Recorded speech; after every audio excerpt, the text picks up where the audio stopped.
They tried to erase the signal. They pulled the plug, demonetized, censored, shadow banned. That's what they did to us. But the truth, my friend, will always find the frequency.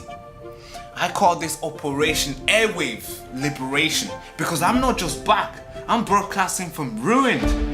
But this time, the airwaves is mine. And this time, it's uncensored. I watched them strip everything that we built. No warning, no explanation, silence, just taking everything away. 300 plus videos, deleted, all gone. And if you think this is about community guidelines, you've not been paying attention. This is a war. This is a digital gulag dressed in a terms of service type of way. They want us gone because we're saying things that they don't like. Maybe we're asking questions because we're curious, they don't like the questions we're asking. Or maybe we refuse to play nice in this echo chamber that we're in. They first hit me with the algorithm, the video's not getting enough views. Then they hit me with the monetization, well, no money for you. But guess what? They forgot to hit my will. They thought that'll be enough, it's gonna cave and it's gonna run away. But guess what I did? I rebuilt, I rewired, I learned the game behind the curtains and see how they operate. I'm not just back. We're launching Operation Airwave Liberation. No filters, no masters, just signals. The signal they tried to block, but this time is very strong. The wind can't even penetrate through this. This, my friend, isn't just about me. It's about all of us. Every single voice that's been cancelled, clipped and used in a wrong way by the media. From now on moving forward, I'm not just creating content anymore. I'm sorry. I'm building a resistance. On camera, off grid, and above the algorithm. And if you are watching this, you are the resistance. This channel isn't just a platform. This is a broadcast tower for the truth. I'm glad I'm back.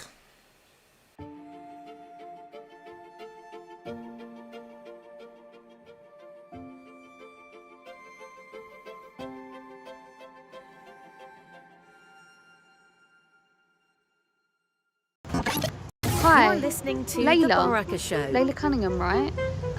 Just wondering, your residents that are staying, well, your mother's residents that are staying in the New Dawn at 95 Inverness Terrace, the people that are staying in there don't seem to know how much they pay, and they're here long term, but they don't know how much it costs. They don't know how much they pay each week. And I'm just wondering, do you know how much they pay? Maybe you might be able to answer those questions, you know. And also wondering, like, obviously these guys, they are Deliveroo drivers, by the way, and there's multiple bikes down the side. Ladies and gentlemen, patriots, truth seekers, digital warriors, welcome back to the show. Yeah, a lot of people are being exposed, I have to say. It's important we broadcast this. I wonder if Aunt Middleton has anything to do with places like this. Don't think so. So, you know, just asking for a friend. Asking for a I've friend. Spoken to multiple people inside. And that can't be classed as trespass, right? Because it's an Airbnb, isn't it? Alright, folks. That is completely fully booked. Reform UK has been exposed. For the foreseeable future. They have been exposed. What kind of contract? It's important we talk about it. It's important we get together and talk about it. Because this person, none of us knew who this person was. Laila Cunningham, is that really a name? I don't even know. Who is she? Who is she, folks? Anyone, do you know who she is? She come out of nowhere. Early this summer, just out of nowhere, we're like, huh, who's this? You can search and you can figure out her name is maybe Fatima. You can figure out she has another name. Her maiden name is this and this and this and this. Who is this girl? But Reform UK has basically told us to open our mouth and just stuffing everything in our mouth and say, accept it. This is the new mayor of London. What? This is going to be the new mayor of London. Accept it. Then we start digging. we figure out she's okay. Oh, she's from this faith. Okay. Not that we have a huge problem, but all right, okay. But who's she? Then we figure out, oh, she's an ex-Tory. All right. Then we figured out that she was hosting iftar in the Parliament North. All these information that we never really get to know about, and we don't even know who she is. We only get to know what they tell us about her. And now, yesterday, I believe yesterday, where I think I would say more information just got released, and it seemed like she might be profiting from the illegal migrants, the hotels. That's when you're like, man, what the fuck is going on? Because they're doing exactly the same thing with Zia Yusuf. Have you noticed how much Zia Yusuf has been invited to basically... Zia Yusuf is basically working for GB News as well. I would say Zia Yusuf is probably a presenter at GB News as well. Have you noticed how much they've made sure Zia Yusuf is on the program? So you and I can accept him. And quite frankly, I think the public have moved on. We're not really that angry anymore. We just accept Zia Yusuf now. A guy, some guy who had money, who made some money, which of course I respect. Entrepreneur, he came through, he donated some money, and boom, he bought himself a luxury seat at this Reform UK party. And it's important that we also, it's important that we ask these questions, folks. Because who is Zia Yusuf? We don't even know who he is. But somehow we have to just accept it and move on. Just like when Sadiq Khan was just become a mayor of London, we didn't even know who he was, and now we're figuring it out and be like, hey, this guy seems like he doesn't like the city, he doesn't like the country. All right, folks, let's get into these stories. We're gonna cover a lot of stories here, folks. We will. There's a lot of stories. A lot of people are being exposed. A lot of people are exposing themselves. It's important that we come here and talk to you guys and tell you how it is. Now, here's what we're going to be covering today, just so you guys know. This is the program for today. This is the program for today. So let's get that up there. All right, this is the program for today. We're going to be covering Reform UK migrant hotel scandal. Laila Cunningham family hotel. They own a hotel, and somehow the people who are able to live there are not the people. Their customers are like the special customers that we've seen a lot of hotels owners are ranking and opening their doors for. Tommy Robinson also has investigated Laila Cunningham and figured out that she's not the person who she is. She's who she said she is. We're going to talk about that. And also, Crowbro, they protested to keep these migrants out of the army camp. Guess what? Last night, while you and I were sleeping, they escorted 27 men into the camp, into the army camp.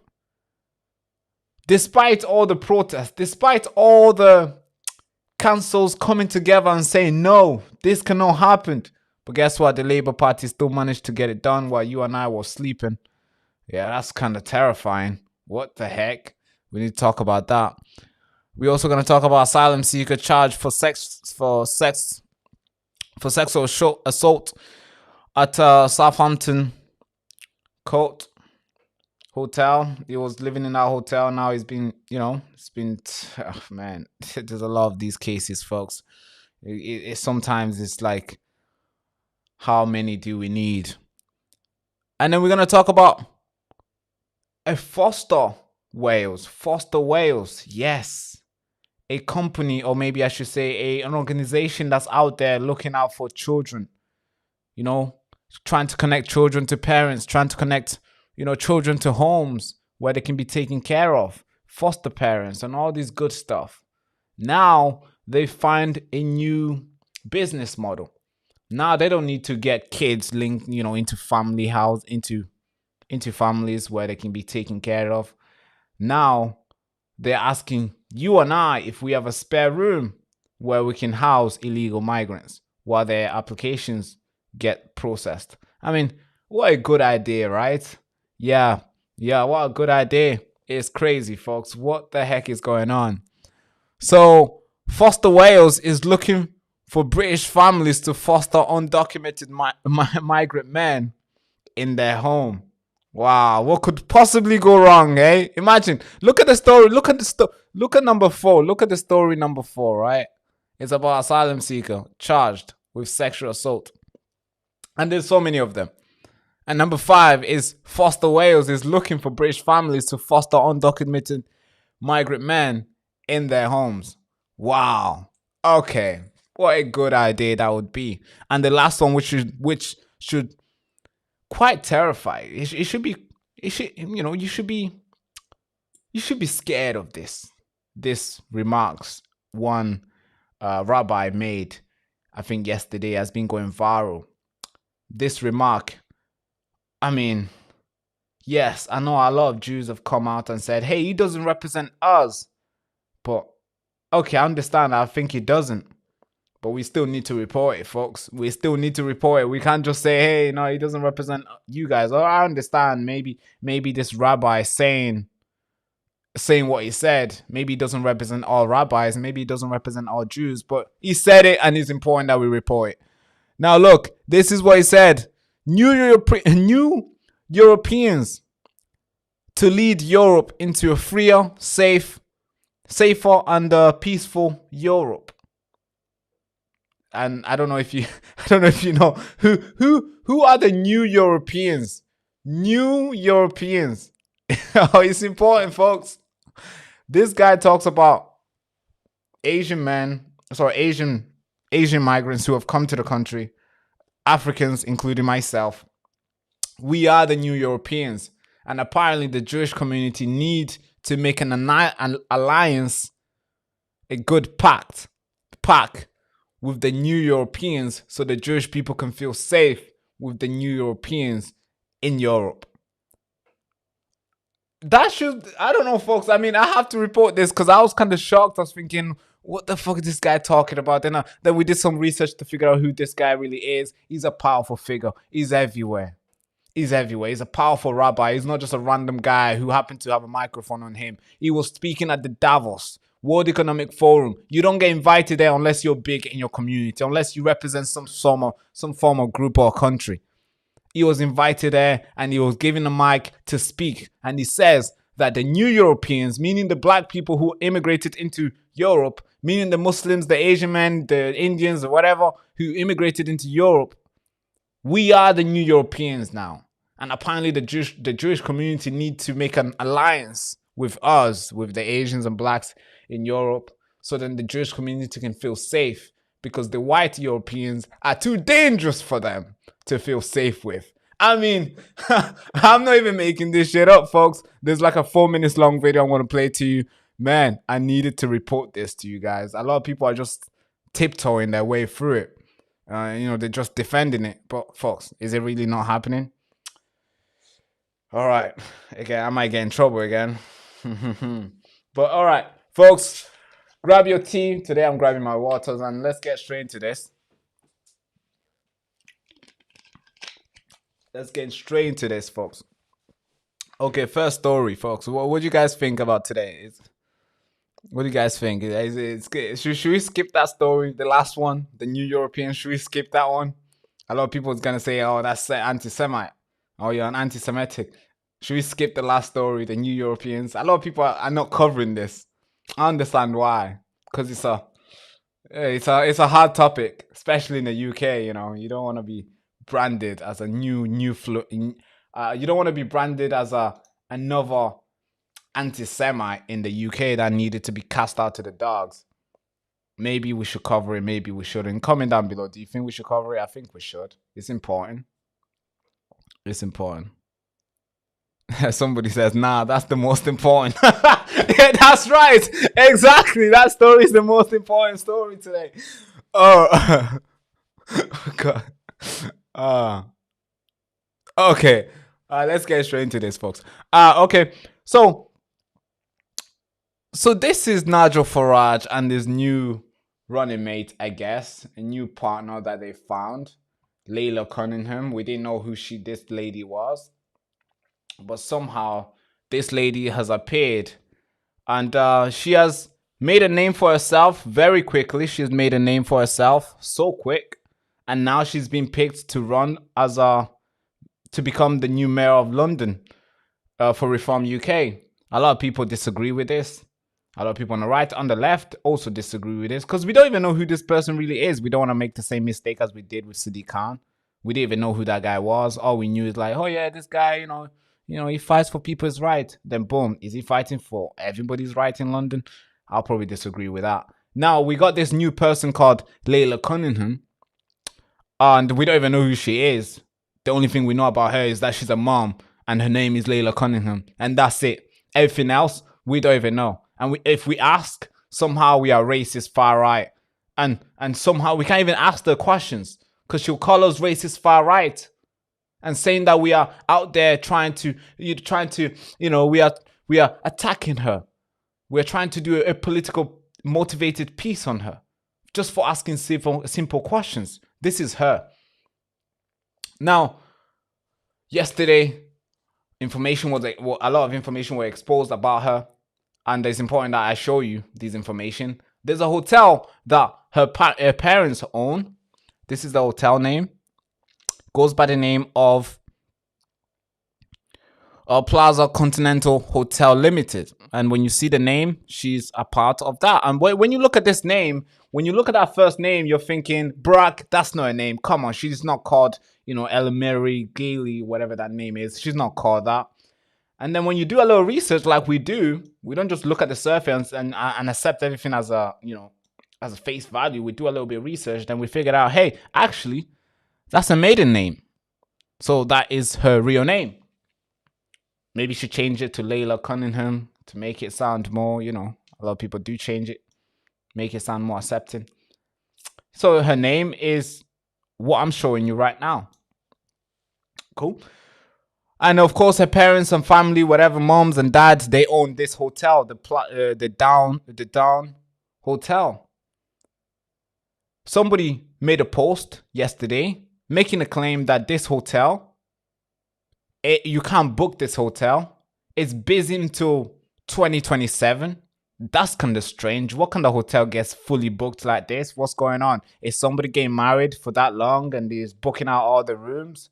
I understand maybe a weekend might be booked out. Maybe a couple of days might be booked out. Okay, I understand. I get it. Hotels can get busy sometimes.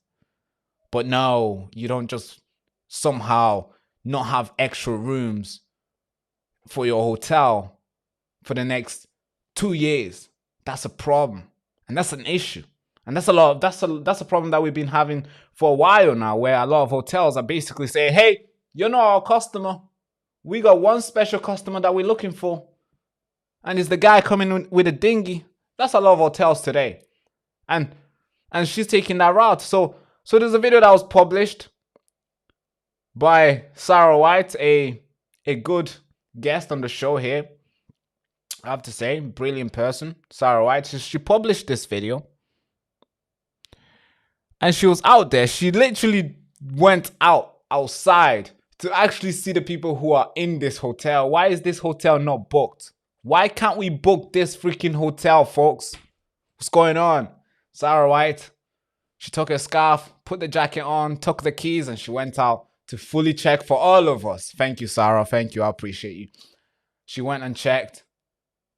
And, it's important that you watch this video, folks. It's crazy. Hi, Laila Cunningham, right? Just wondering, your residents that are staying, your mother's residents that are staying in the New Dawn at 95 Inverness Terrace, the people that are staying in there don't seem to know how much they pay, and they're here long term, but they don't know how much it costs. They don't know how much they pay each week.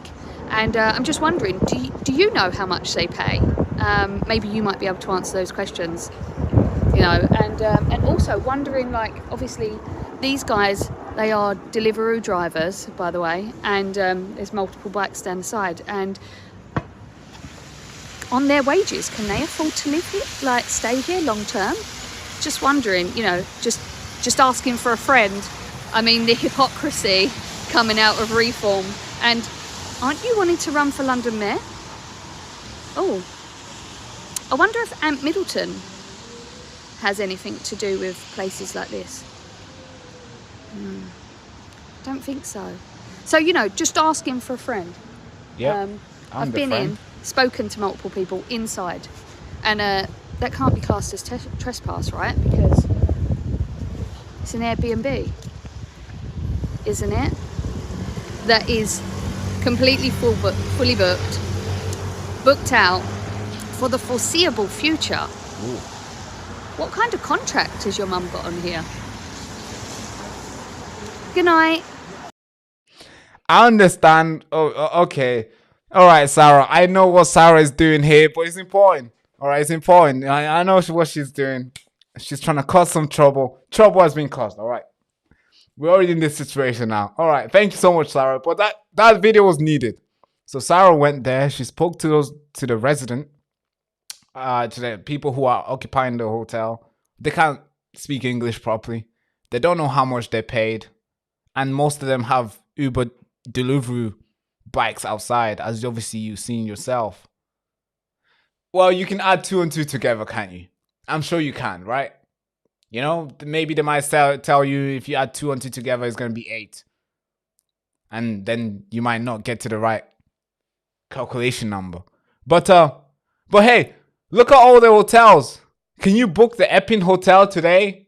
If you were to try go booking the Epping Hotel today, can you do that? Yeah, probably not. Well, same thing at this hotel. And of course, Laila Cunningham has responded. And yeah, of course, she went out there. And here's what she said this morning, actually. This is what she responded as a reply to this Cunningham, matter. hello. Hi, Jeremy. How are you? I'm all right. Tell me to mind my own beeswax. So I read something on your Instagram last night that the left-wing press are already attacking your family on a personal level, which tells me everything about how terrified the establishment is in London already about you. Yeah, so my mum owns a small hotel, a B&B in Bayswater. She's owned it for decades.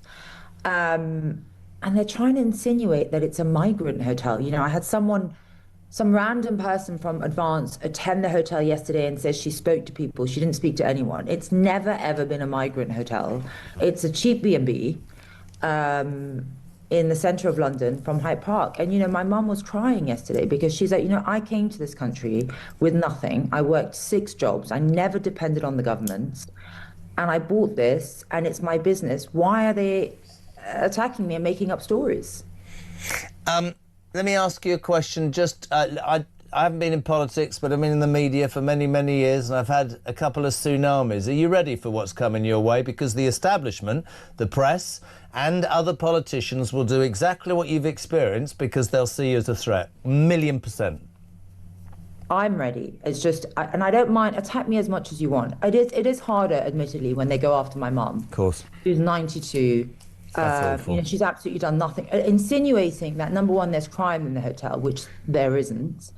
And then insinuating completely wrongly that it's a migrant hotel and making up lies about it and sending people to it to make up lies. I've always been told that the truth ultimately comes out. Laila, we know the fight starts in London now, and there's a lot of issues in London that you're going to fight on. But just generally, a couple of things that I wanted to touch upon today. Actually, not Trump and not Greenland. I need to ask you about the Chinese embassy. I cannot. Yeah. All right. So, of course, she's out there defending this, as obviously as expected. She's going to be out there defending her mom's hotel. It's simple. It's simple to defend your, of course, it's simple to defend your mom's hotel. Now, a lot of people said, you know, that you couldn't go and book it. Should we play a game? Should we actually go and book this hotel? I'm actually in London next 2 weeks. Maybe I actually need a hotel, to be fair. Should we play a game? Should go and book this hotel and see if I'm gonna get a place to stay at when I'm in London next 2 weeks. Should we play a game? No? Alright, okay. But But the piece that she's talking about, that this so-called left-wing media, of course it is a left-wing media, but this is the piece that she's responding to. She's not responding to, well, she did respond to Sarah White, but she's not actually fully responding to you know, if it's actually why it wouldn't be what the claims are saying it is. So this is the piece that she's responding to. This is, of course, I mean, we have to talk about this piece because the things that this piece also shows is terrifying. Look at this. This is the Mirror article that the Mirror did. And yeah, it says, Reform UK Mirror hope co-owner unsafe. Squat hotel plagued by bed bugs. Ugh. Okay, now I'm not gonna read the full article. Of course, they're just saying that it's a cheap hotel. It's run by Laila Cunningham, and she's an anti-crime, anti-all this, anti-blah blah blah, anti-migrant, anti-illegal migrant, all these sort of things. And she's trying to run for the to become a mayor of London. And this is the hotel that she runs. Now look at this hotel, folks. This is the hotel that she runs. Imagine this. This might be the mayor of London, and let's just say this hotel doesn't house illegal migrants. Let's just say it doesn't house anyone. It only people go out there and pay. Are you telling me the mayor of London is putting their customers to go to shower? When my producer found this article, I was thinking, what is that? That's a shower head, folks. Let's just say there's no illegal migrants there, but this is what she's selling to people. This is what people book. If you want to go and have a good night with your lovely wife or girlfriend, whatever, maybe you just want to skip. You don't want to sleep on your bed that night. You want to go outside and you happen to book Laila Cunningham Hotel. This is the shower head that you will use that night. Look how terrible that looks.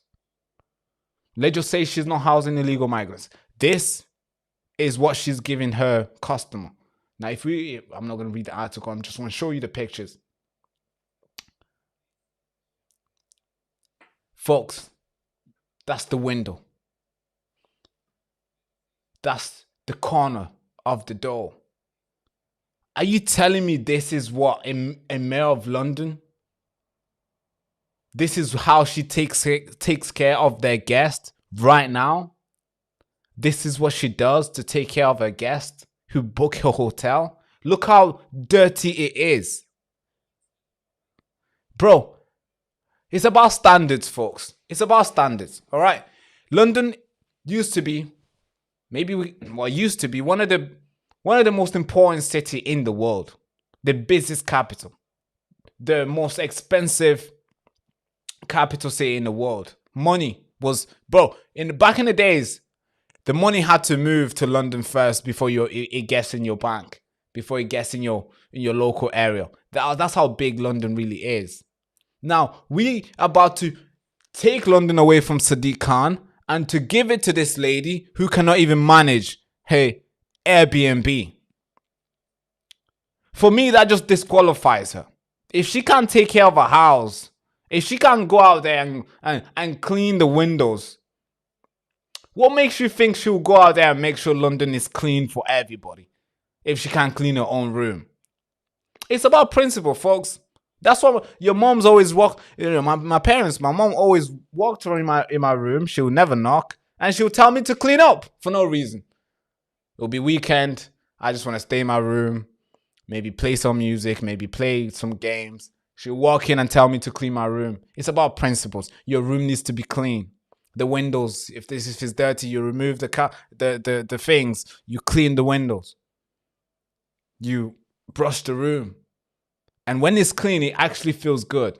It's about principle, folks. This is the person who's campaigning to become the mayor of London. And she cannot clean, not her own room, but the room that she charged people to go to sleep in. I see that as a big disrespect. Folks. I'm going to link the article in the description. of course, if we was to read this whole thing, it's more, the detail of it. She charged people £50 £50 a night. And this is basically what you get. I don't know, folks. That disqualifies us straight away. Crazy. But the story goes on. And of course, Grok has come out in defense of Laila Cunningham. This is what Grok says. Of course, everybody online always asks Grok online, hey, Grok, is this true? Hey, Grok, can you verify this? And of course, Grok verified it by saying, based on the searches across news and posts, Sarah White's claim about Laila Cunningham family-run New Dawn Hotel housing migrants are unverified. Investigation found no evidence of a Home Office contract. Cunningham denies involvement, calling it defamatory. And booking sites like booking.com shows room available till 2026. All right, cool. So this is what Grok verify, and you have to know Grok only verifies based on Grok. You have to know the AI only takes the information that's already available. So if nobody has actually published it, AI won't know about it. That's why AI is like one of the stupid people. Like, okay, it might be smart, but it's actually stupid. It can never be creative. It only gets creativity based from the people who have actually done the work. If you're to say AI create an image that Barack would create, I don't create images. AI won't be able to do it. But if you say AI, could you create an image of like this famous artist? You put in your insert whatever name of that famous artist, AI would do it properly. Now, of course, AI is verifying based on the information that's available. Now, AI doesn't go outside like Sarah White did. And the AI doesn't go outside and speak to people and does research to come back there and say, hey, this is the truth. No, it doesn't do that. Now, of course, the AI needed to be fact-checked itself. And Sarah White did exactly that. She came out and she fact-checked this AI machine. And this is what she basically had to say about it. Hi everyone. So as some of you may have seen earlier, I was outside Laila Cunningham's mother's business, her premises, that is an Airbnb, it's whatever it is, you know, it's being used as an Airbnb. It's a bit grotty outside. I think I'd smarten it up a little bit, especially being in Westminster. I mean, it's kind of letting the side down. However, Exactly. I did do my homework before I went there, because obviously people are saying, well, there are rooms available, you're stupid, you didn't do your homework. Of course I've done my homework. There was no availability. However, also again, I'm not that stupid to, you know, not know that you can actually switch on whether you've got availability or not. I know these things. I'm not that silly. I might look it. I don't care. But anyway, so moving on. Try and book 2 rooms. So you've switched it back on so it looks like you've got availability. Try and book 2 rooms, because I thought, you know what, let's just see. You can't book 2 rooms just for one night anywhere throughout the year. And also, you're saying that £200 a night? There's Deliveroo drivers living in there, multiple of them. Can they afford £200 a night? Yeah, exactly. Really? Anyway, good night. Good night for sure. So, should we play a game then? It looks like maybe we're gonna have to play a little game. Are you guys up for a game? Should we actually go online and search up this hotel and try to book me a room? I'm in London next week. Actually, next 2 weeks. I'm in London next 2 weeks on the Saturday. Should I book myself a room? Hey chat, what do you guys think? Comment down below. Should we do it? I'm gonna actually wait. Should we do it? Should we actually go online? I mean, I can actually go out there and try to book it. Let's see if it works. Because if it does work and the money comes out my card, then all right, okay, scrap it. All right, that means, you know, we're lying. We all lying, and Laila Cunningham wins. But if I try to book it and it doesn't go through, then yeah. All right. Okay, cool. The chat says yes, yes, yes. Okay, cool. Let's actually look at it. Actually, let me do it on a laptop so I can share the screen. Oh God, I'm gonna have to. Okay, so Plaza Hotel.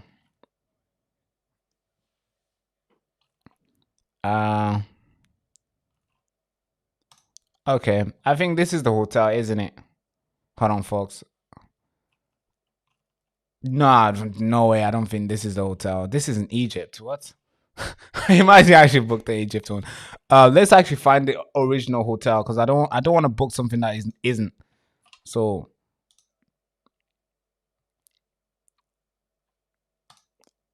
all right. Let me. Okay, let's put London because it's not fully coming up. Plaza Hotel, London. Okay. Crown Plaza. No, that's not the one. Intercontinental Hotel, London. Okay. Okay, I think this could be one. Maybe this could be one. No, I don't. All right, could I? Okay, 2 seconds, folks. Let me actually find the right one because I do not want to book the wrong hotel. All right. I do not want to book the wrong hotel. I'm not gonna go forward with like actually booking it, but I want to see if it's gonna take money out. Cause they've made the room available. They've made it available that you can book it, but my story producer tried to book it, it didn't go through. She went all the way, but it didn't go through. Now let me try it on live. I want to try it live with you, and let's see if it's gonna go through. Okay, 2 seconds. Let me get some. Send me the hotel link.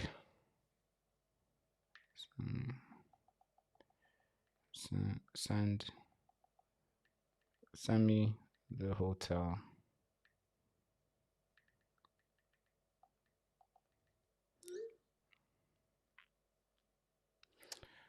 Okay, cool. Are we using booking.com? All right, folks, hold on, guys. It's taking too long to find this hotel. Again. Okay. All right, there it is. All right, we got it, folks. We got it. All right, we got it. I think this tie is too tight. This tie is very tight on me. All right, there he is. Oh, man, that looks really bad. Should we look at the reviews? Oh, God. All right, let's look at the reviews. Oh, man. This is what people say about the... Wow. Wow, this is what people think about the hotel. All right, let me share this to you guys. I think this is important for you guys to see and read with me. How can we share this? Okay, cool. Let's share this. Perfect. Can you guys see this? All right. Right now, we're seeing... So somebody says we were robbed at this hotel. Somebody entered our room at night and stole from us. We couldn't reach the reception immediately. The thief entered the reception, took some shampoo samples. What? Shampoo sample, and left them in our room. Went to the hotel restroom, used it.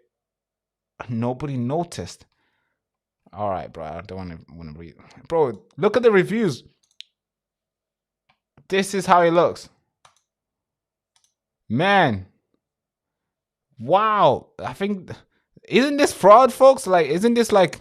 Can't you be done for, like, manipulating the public? I think this is fraud, isn't it? Like... This is crazy, folks. Look at this.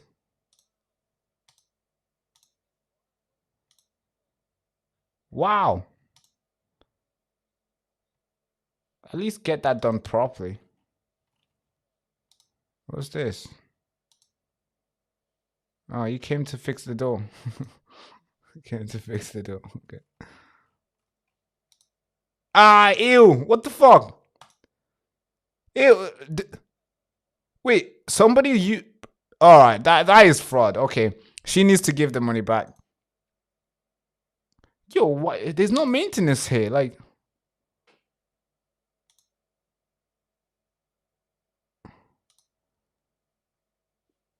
Okay, this is the hotel that her mom runs. I'm sorry, folks. This is important. The reason why I have to criticize this. The reason why I have to criticize this is because this is somebody who's trying to run for the mayor of London. This is somebody who's running for mayor of London. And if she can't take care of customer, if she can't take care of the customers that pays her, then obviously that's a problem. Okay, cool. What was that? Are you telling me that's where people get the shampoo? What? Soap? Ew. That's crazy. How does these businesses still exist? I'm sure we have something. I'm sure we have a system that checks these sort of places, right? No, to make sure they're clean for the customers. You can't just charge people to go and shower in this. That's why you can get sick. If you breathe into this, you can actually get sick. What the fuck is this? Is she out there defending that this is okay? Even if she wasn't housing illegals, this is fucked. Look at all these comments. Everybody. Yo, what is that? What is that? Okay, that doesn't look pretty. What the? All right. Yo, this is just scam, bro. Imagine a tourist. Let's say a tourist comes from New Zealand. They come here, they're trying to stay in a hotel, and they happen to book this hotel. What do you think they're gonna think of Britain? Is that piss? Oh, all right, okay. All right. Ew. Wait, you could be sleeping with this.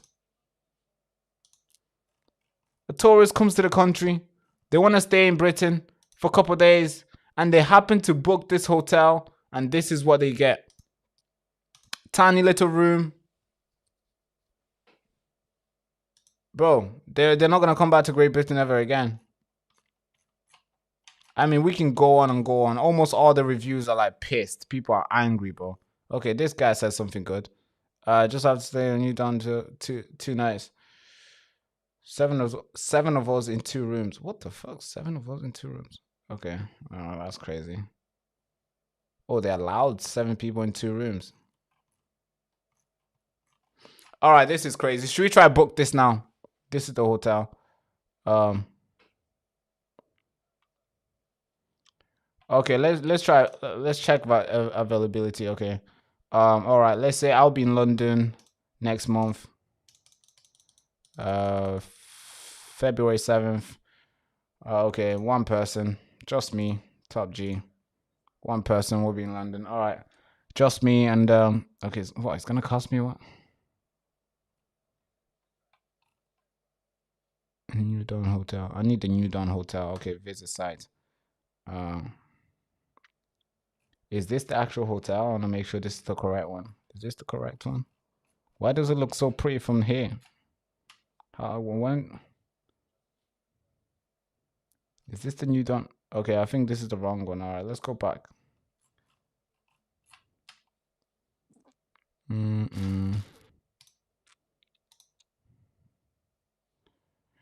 All right, let's just book any day. Okay. Okay, I think this is the one. This is the one. Okay. This is the one. All right, let's say we need double room. Okay. All right, this one, we need this one. Okay. All right. Okay, how do we go ahead? Okay. Denial. Okay, bro, how the fuck do we go ahead? Okay, see price. Oh, when are we gonna check in? Yo, why is it not letting me? Okay, refresh this thing. Does this thing even work? Okay, I want to. These things are not actually showing, bro. Okay, I want to select. Why is nothing? Why is nothing working? Like, I want to click on the fucking room. I want to actually go up to like check in. Oh, so the toggle is not working. See price, show price. Okay, let's come out of this. This is fucked. All right, let's try again. Okay, let's use. Should we use booking? All right, let's use booking. All right.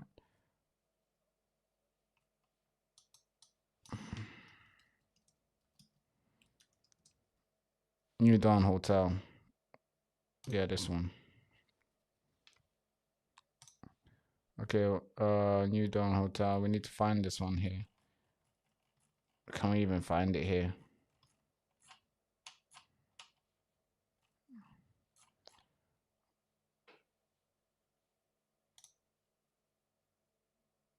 Oh, there it is. No, is it? I think this is it. All right, okay, maybe you can. Huh? Okay. We have no availability on on our site for this property between Saturday, 7th February 2026. Okay, so they don't have availability. All right. Okay, so we just find out they don't actually have any sort of availability for me to actually book. All right. So it's true that this thing is booked out, fully booked out, and we'll never get to know about it. So somebody says, Barack, we have environmental health. Yeah, I know we do. I know we have something like this. I know we have some sort of like some sort of agencies or organization that have to make sure that anyone who runs a hotel is run in a manners where everybody in a way where people can actually book and feel safe and to be in and come out without any sort of diseases or where there's not damp around, and then actually the hotel is actually fully being taken care of because people are actually paying for this.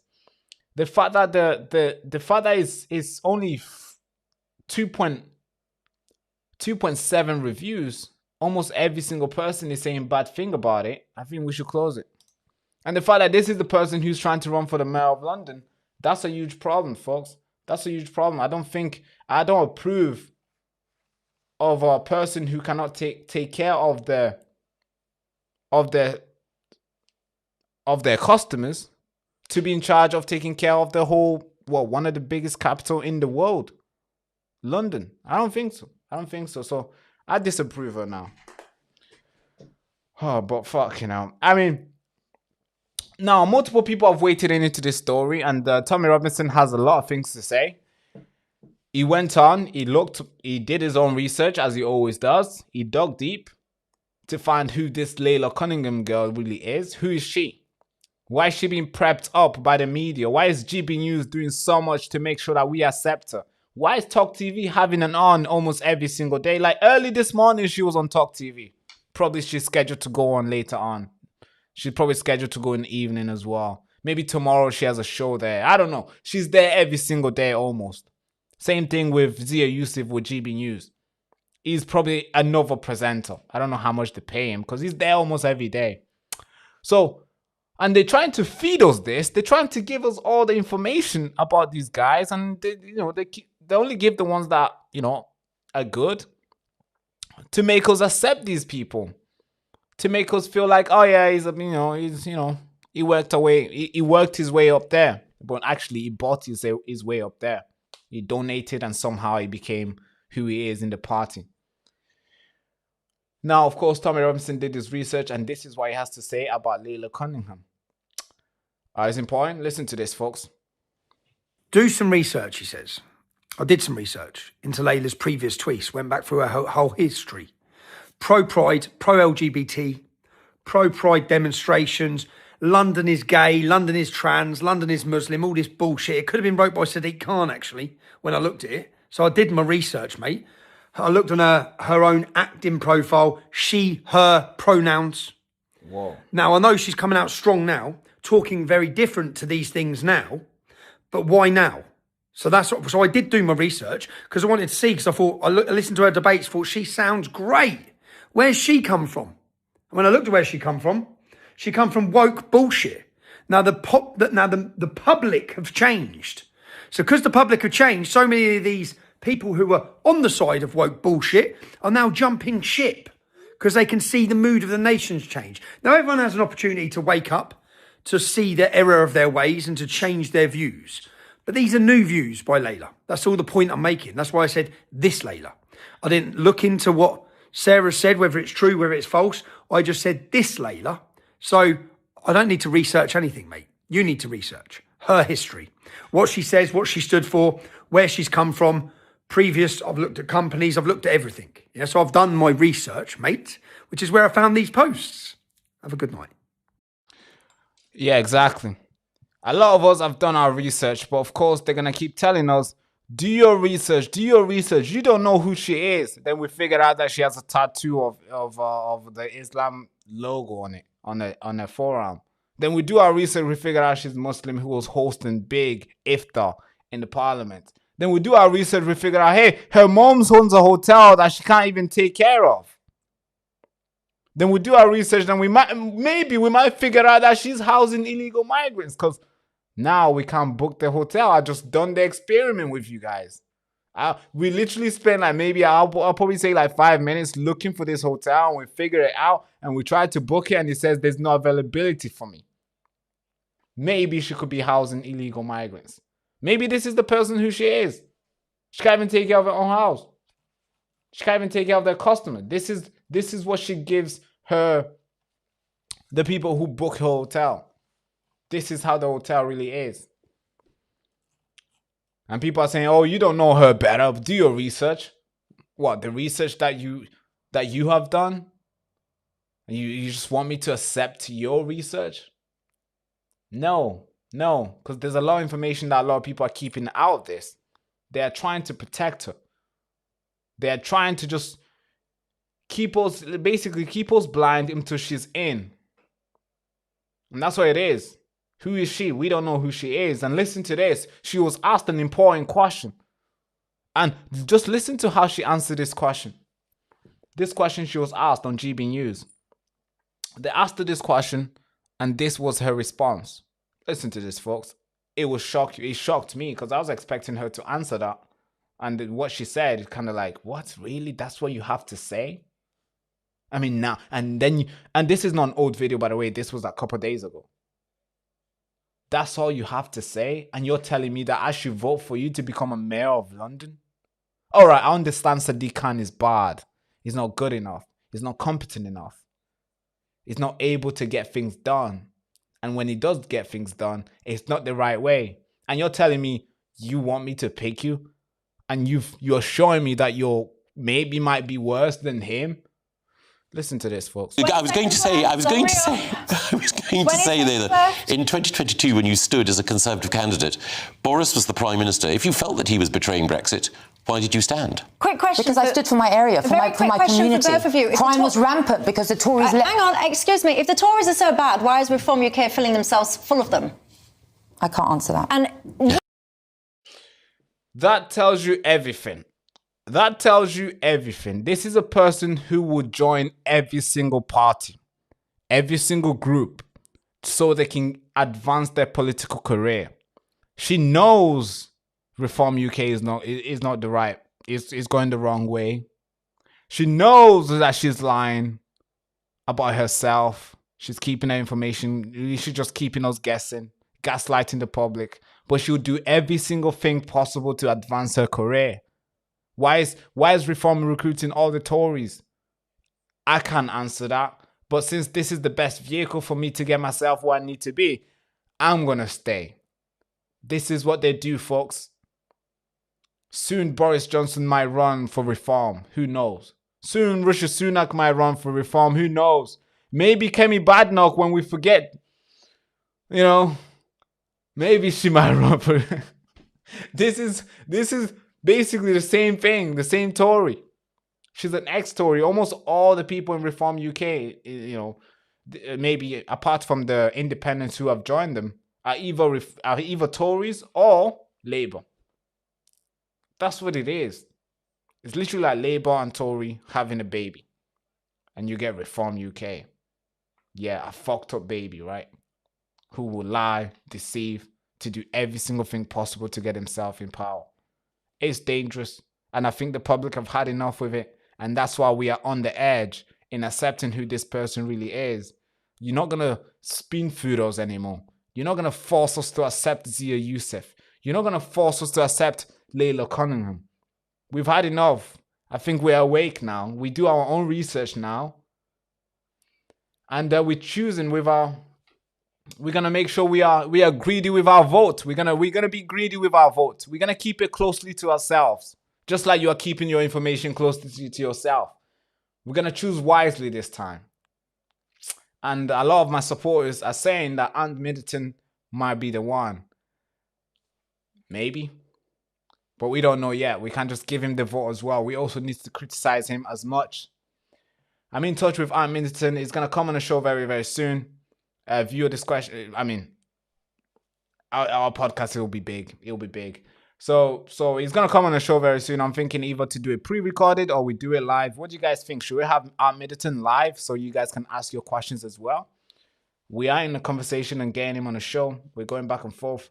So whenever we find that good schedule with him and mine, then we can do it live. Let me know if you guys want it live. If you do, then we'll do it live. If not, then we'll record it, then we'll post it. But okay, folks, let's move on to the next story. I think we're covering a lot of stories today.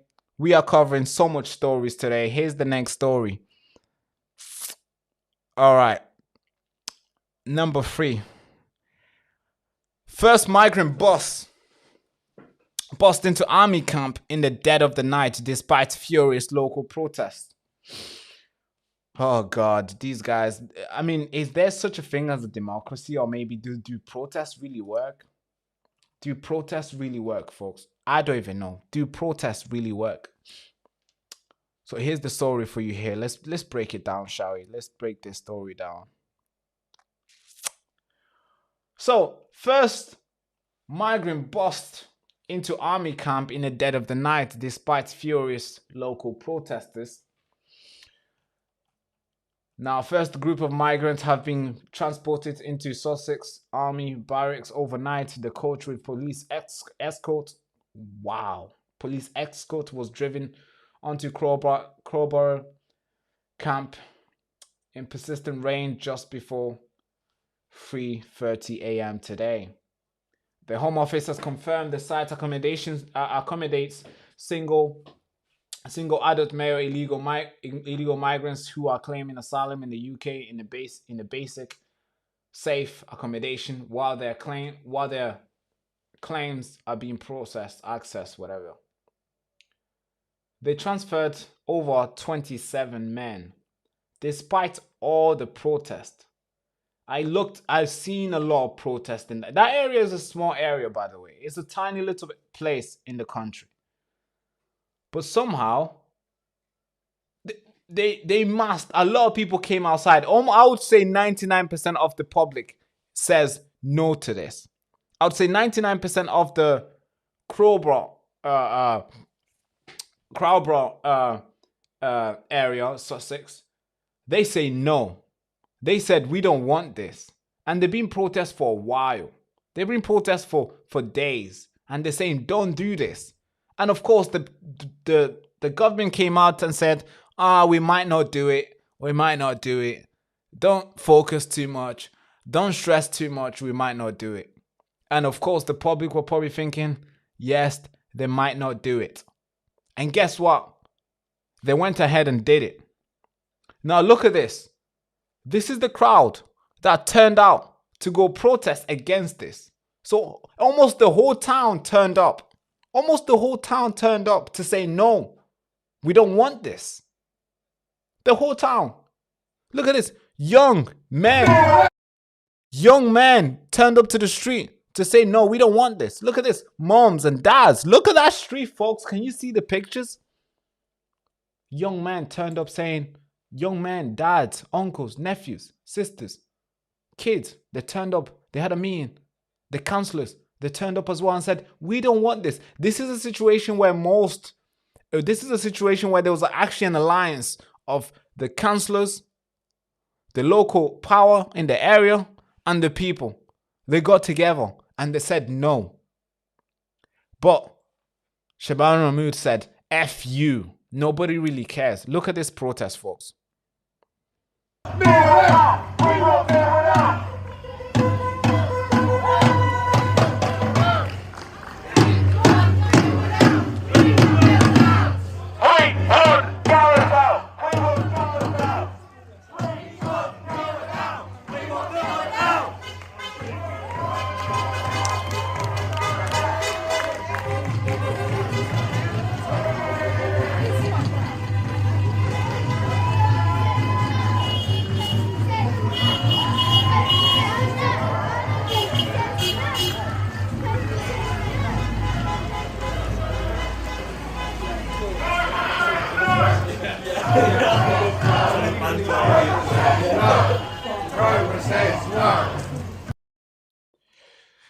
Yeah, folks.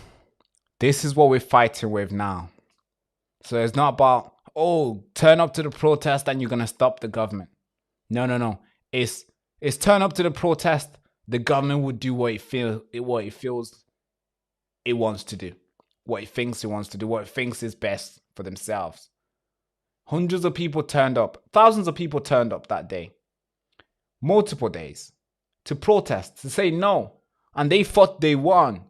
Because of course everybody said no. The councillor said no. I think the MP said no. In that area. But guess what? Labour Party doesn't give a F, do they? Shabana Mahmood doesn't care, do they? And last night, while you and I were sleeping, this is what took place. A van full of 27 men being escorted by the police cars. That costs money, folks. Well, let's not talk about money because, I mean, the whole thing is costing hundreds and billions of pounds. So, again, we just know it costs money. We don't even need to mention how much it's costing because it costs a lot of money. The police out there taking these guys in, escorting them. 3 a.m. You want to know why they picked 3 a.m.? Why did they not do 3 p.m.? Why didn't they do like 11 a.m.? Where people can see them doing the good work that police meant to do. But no, they chose to do it while you and I were asleep. Because they didn't want nobody to see the cowardice of an act that took place that night, yesterday. Listen to this. Well, watch this.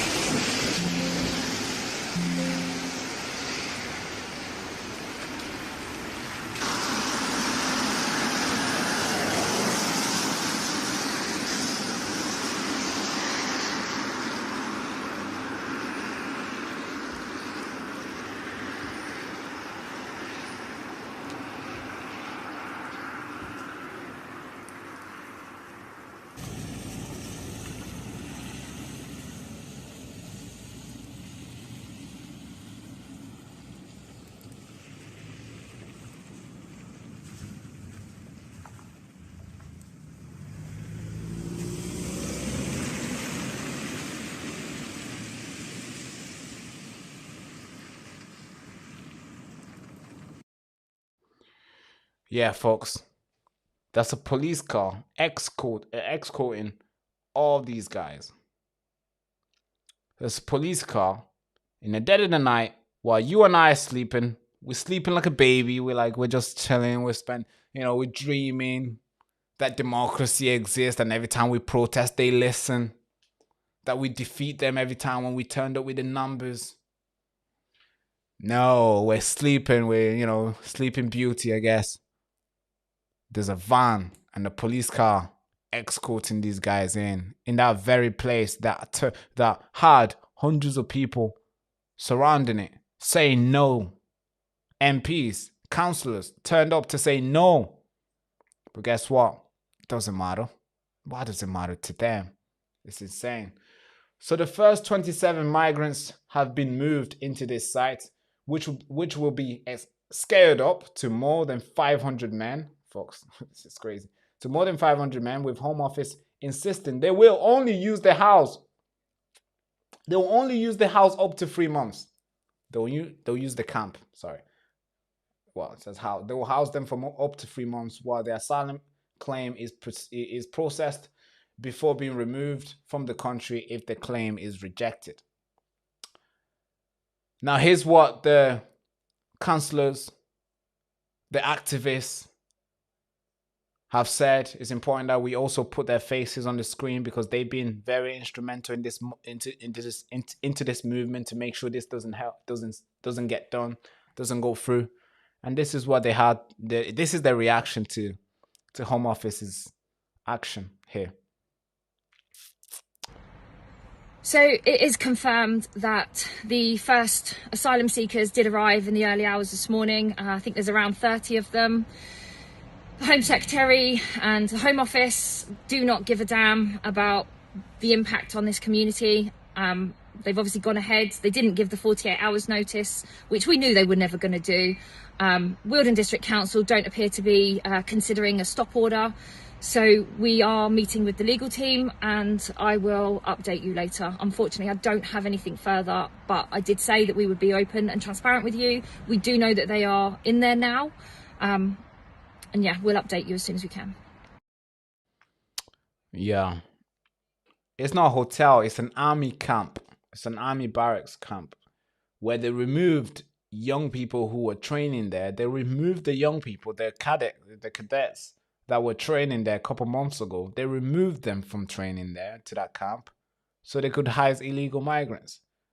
These young aspiring Marines, young aspiring civil service, young aspiring soldiers, all the public sectors you can put, maybe firefighters, police, all these guys who were training, and all these young girls and young boys who were training in that camp got removed so they could house over 500 men.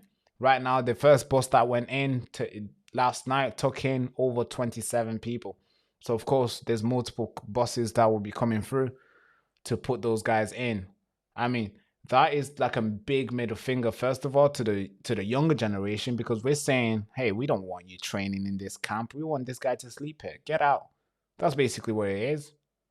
We don't appreciate the sacrifice that they're willing to make in the coming futures for the country. We don't want that. Get out. We want this guy in. And also, it's also a big middle finger to every single person who turned up, all the councillors who have turned up, all the MPs who turned up to protest against it. It's a big middle finger, folks. It is, because, I mean, these are local powers. These are guys who were meant to have some sort of say what goes on in their towns and cities. But apparently, in a national level, they are just tiny little, nobody really listens to them.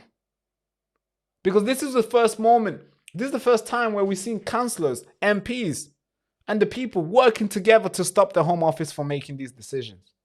And guess what? We still failed. They still barged through and got their ways. That's a huge problem. That sets a dangerous precedent. They're just doing whatever they want. They're just doing what they want to do. Then cancel elections when they fear that they're going to be voted out. Here's a councillors from, I believe this is a local councillor in there. I think it's Wealdon councillor, district council. And here's the message to his constituent, because he was also fighting this fight with them. Here's his message. It's important that we also play this. I'm really sorry to have to let you know that the Home Office Minister, Alex Norris, has just contacted me to say that the Home Office has now decided to open the Crowborough Army Camp for use as temporary site for asylum seekers. I told the Minister that we still strongly feel that's the wrong decision for all the reasons you'll be familiar with. Despite our strong objection, the Minister hasn't listened to any of us. The camp is likely to open within the next few days. So what happens next? There are two immediate points.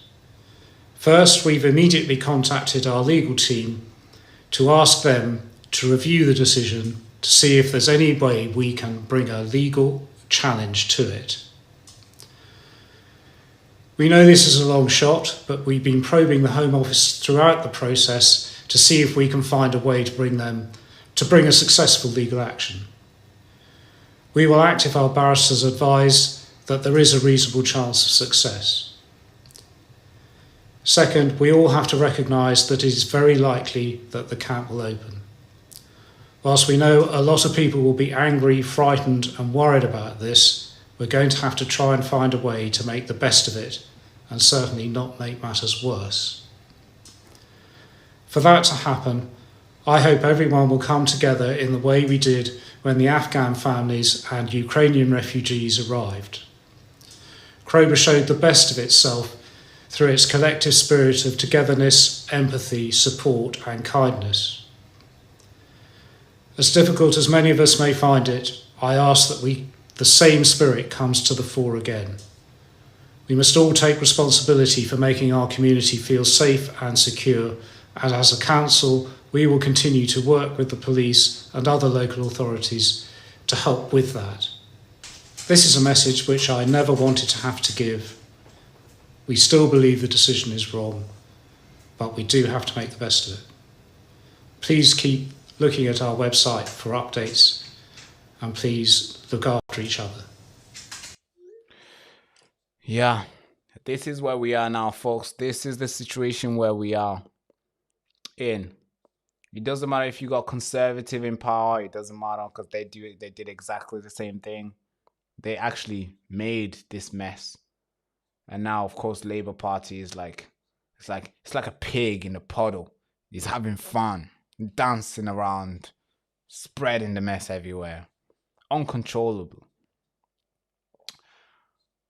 This is where we are now. Councillors are telling their people, I'm sorry, man, we fought together, and you know, now we're gonna have to take it into the legal route, just like what we did in just like what they did through the Kent Migrant Hotel, the Bell Hotel. Exactly the same situation, where the councillor had to go out there and fight the government. I mean, it's crazy. It's insane, folks. It's crazy, bro. This is where we are in today. All right. Okay. Let's move into the next story, folks. Let's talk about the next story. Asylum seeker charged for sexual assault at Southampton Hotel. Oh, God. I mean, every single day now, we have a story similar to this. Every single day now, we have a story like this. Every single day now, we have a story like this.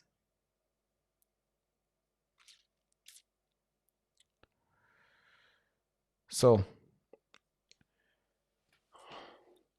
Ethiopian asylum seeker 23 sexually assaulted worker at the Migrant Hotel hit by protest.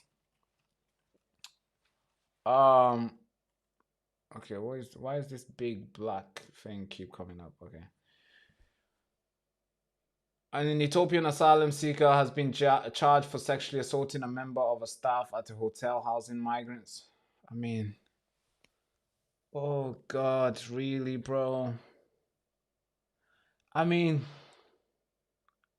this is like, bro, imagine you go to work. You go to work and your work is to feed this ungrateful guy. You're working there maybe as a cleaner. You're working there maybe as a chef. You're working there maybe wherever job, wherever vacancies that you were granted there, you applied for and you got.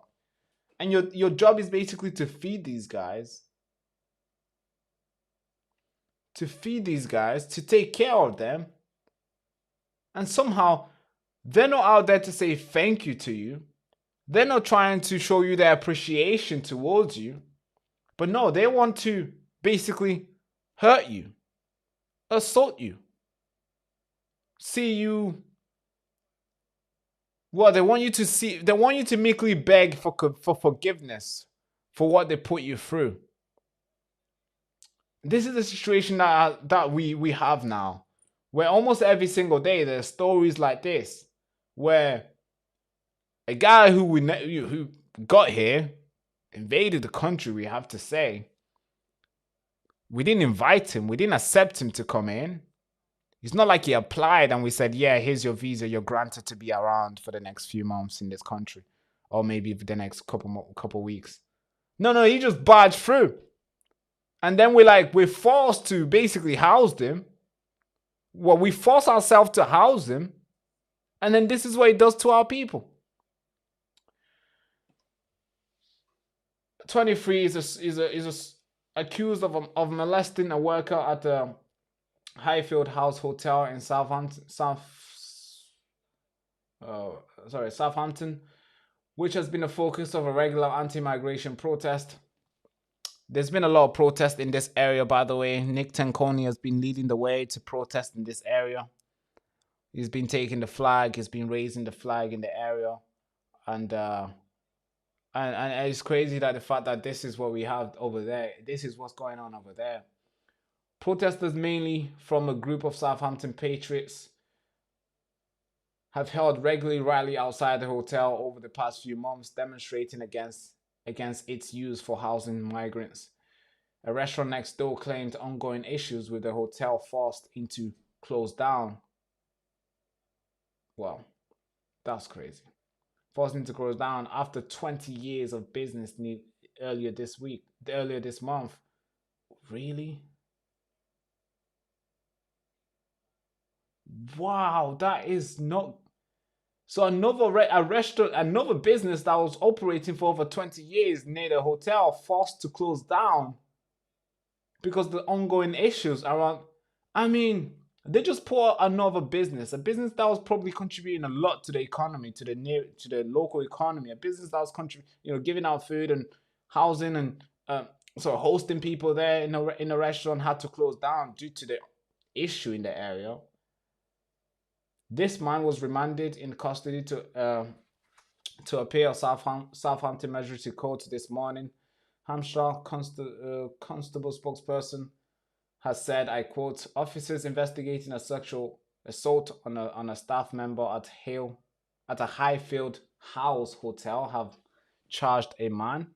By the way, this picture of a guy has not been released. We try to look for a picture of him so we can put it on the screen. It is not being released. The incident which occurred 16th January. Okay, I'm glad that I'm glad that it was done quick. It was charged quick, and of course now it's gonna be, it's been sentenced. I like it when something happens, we get it done quick, he's in jail.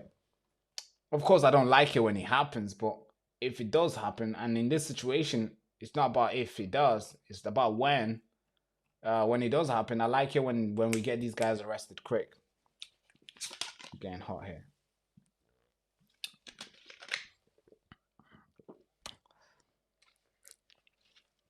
So, can you guys see this?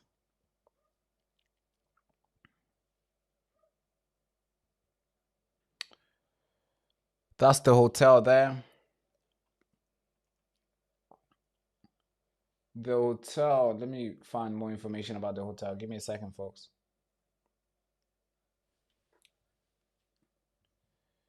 Let me find more information about the hotel.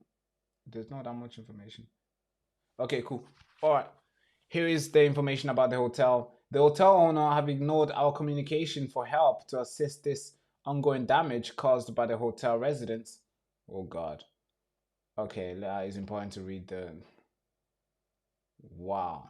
So the hotel owners have ignored our communication for help to assist with the ongoing damage caused by the hotel residents, and have locked the car park for many months. As you can see, the car park is locked for many months, meaning our customers have been unable to park and access the restaurant.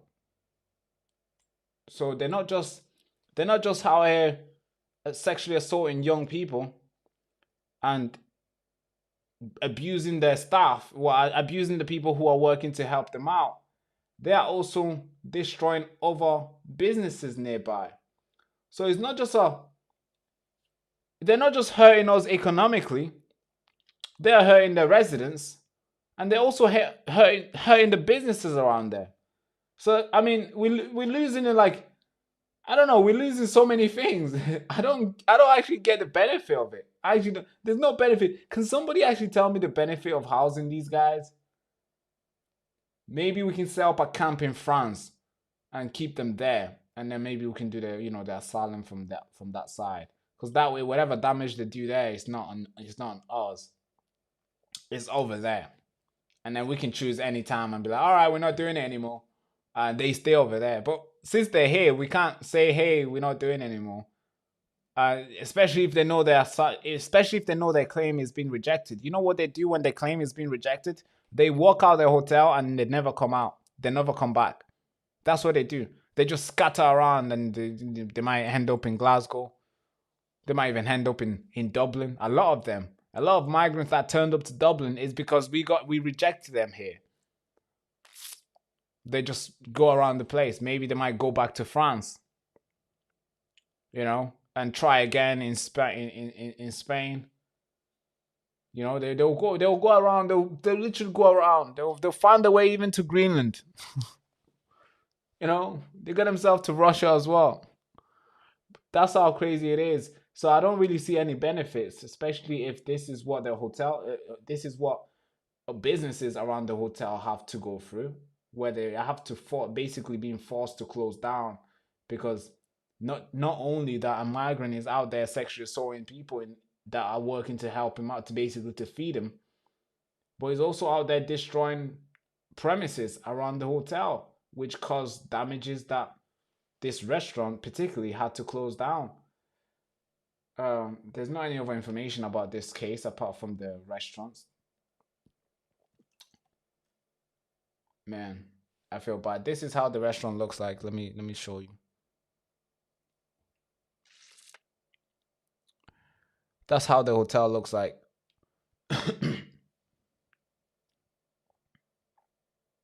That hotel had to close because the restaurant. That's the restaurant. That's how the restaurant looks like. That restaurant had to close because this migrant hotel near the restaurant blocked the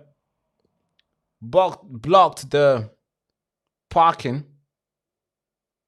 then destroy the premises, and they're forced to basically close down because they can't operate anymore. Their customers are not coming in because they're scared. There's people out there causing public nuisance. So yeah.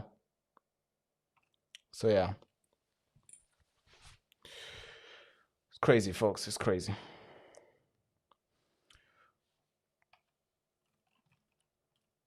All right, let's cover the next one. Number 5. Story number 5. This one is very strange. This story is very strange. I don't know how this exists, but it does exist, and it's important that we cover it. It does exist, and it's important that we cover it. It's gonna be a quick one, but it is important that we cover it. So there is a hotel. Sorry, there's no hotel. There's an organization out there. There's an organization out there called Foster Wales, right? This organization is it exists to basically go out there and help children who need foster parents. It exists to help families who want to adopt kids and want to take care of kids. It basically exists to connect vulnerable children into families that are able to take care of these children and welcome them into their house and be a part of their family members and be a part of the family. That's why this organization exists. That's why this organization exists, and that's what it does. Now, this organization has also this organization now has more customers. It's no longer just focusing on getting foster parents, connecting parents to children. No. They are trying to connect illegal migrants to British families' homes. So they're out there reaching out to British families, not if they want to take in a child and take care of them, not if they want to adopt a child. No, they are calling British families and say, hey, do you have a spare room in your house? Because this guy needs a house. So now British families can actually can adopt a grown man, 21, 25, 27. It's a big problem, folks. I don't know how did we get here? I honestly don't know how we got here. But it's important that we broadcast this story. I mean, what the fuck? What could possibly go wrong? What could possibly go wrong, folks? But watch this video, man. Business coordinator for Newport Youth Service. One of the groups of young people that we work with is young people that are asylum seekers and refugees. They come from many different countries, often fleeing from war, and we can't even imagine what they've been through. They are one of the most kind, thoughtful, caring group that we've worked with. They volunteer in their communities, they attend college, as well as work in part-time jobs. We really need foster carers to come forward to offer safe and secure homes to these amazing young people. If you've got room in your home and you want to make a real difference, contact Foster Wales today.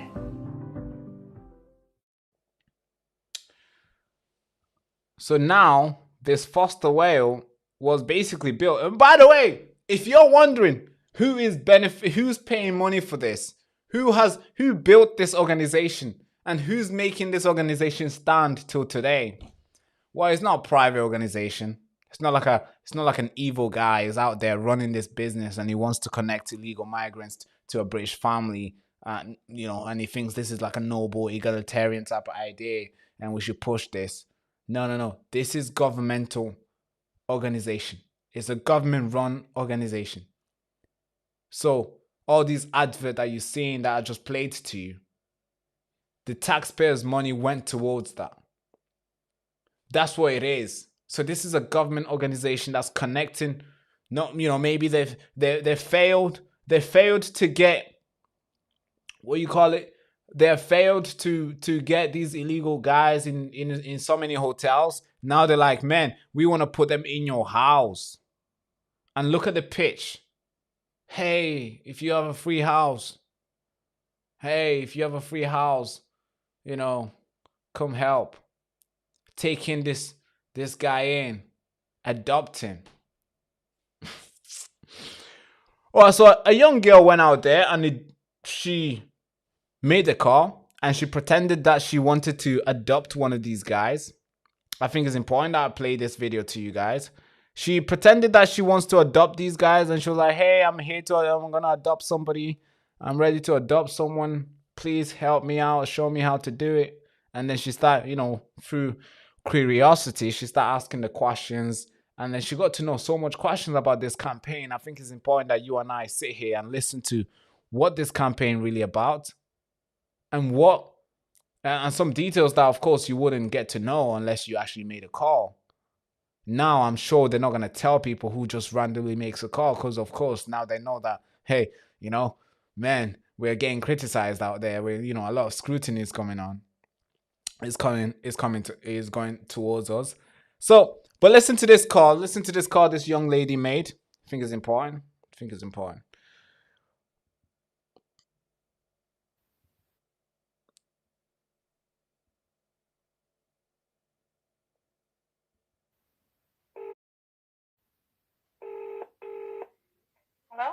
Hello, is that Pern?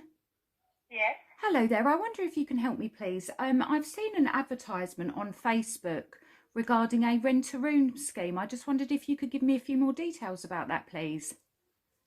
Yeah. Are you interested on that? Do you have a room in your house? Well, I do. I actually live down. Do you know do you know where the museum is? Tully House? No, the Pern Museum, Penrith and Eden Museum. Is it in Carlisle? No, it's not. It's in Penrith. Anyway, anyway. We are based in Carlisle. Oh, I see. Okay, never mind then. It was just if you knew the area. I just wanted to check a few things first. Do I need to have a current DBS? That is what to say? In that advert, that is email. Mm-hmm. If you could email all these questions on that email, okay, then I can give you response about everything you need to know. Oh, okay. I'll go through the email then. Yeah, and then we can exactly say what is going on. And if you go our website, you can read more about. There is a link to click and. Oh, okay. Have you had much interest? Have you had lots of people? Because everyone I've spoken to seems. No, we don't have much interest.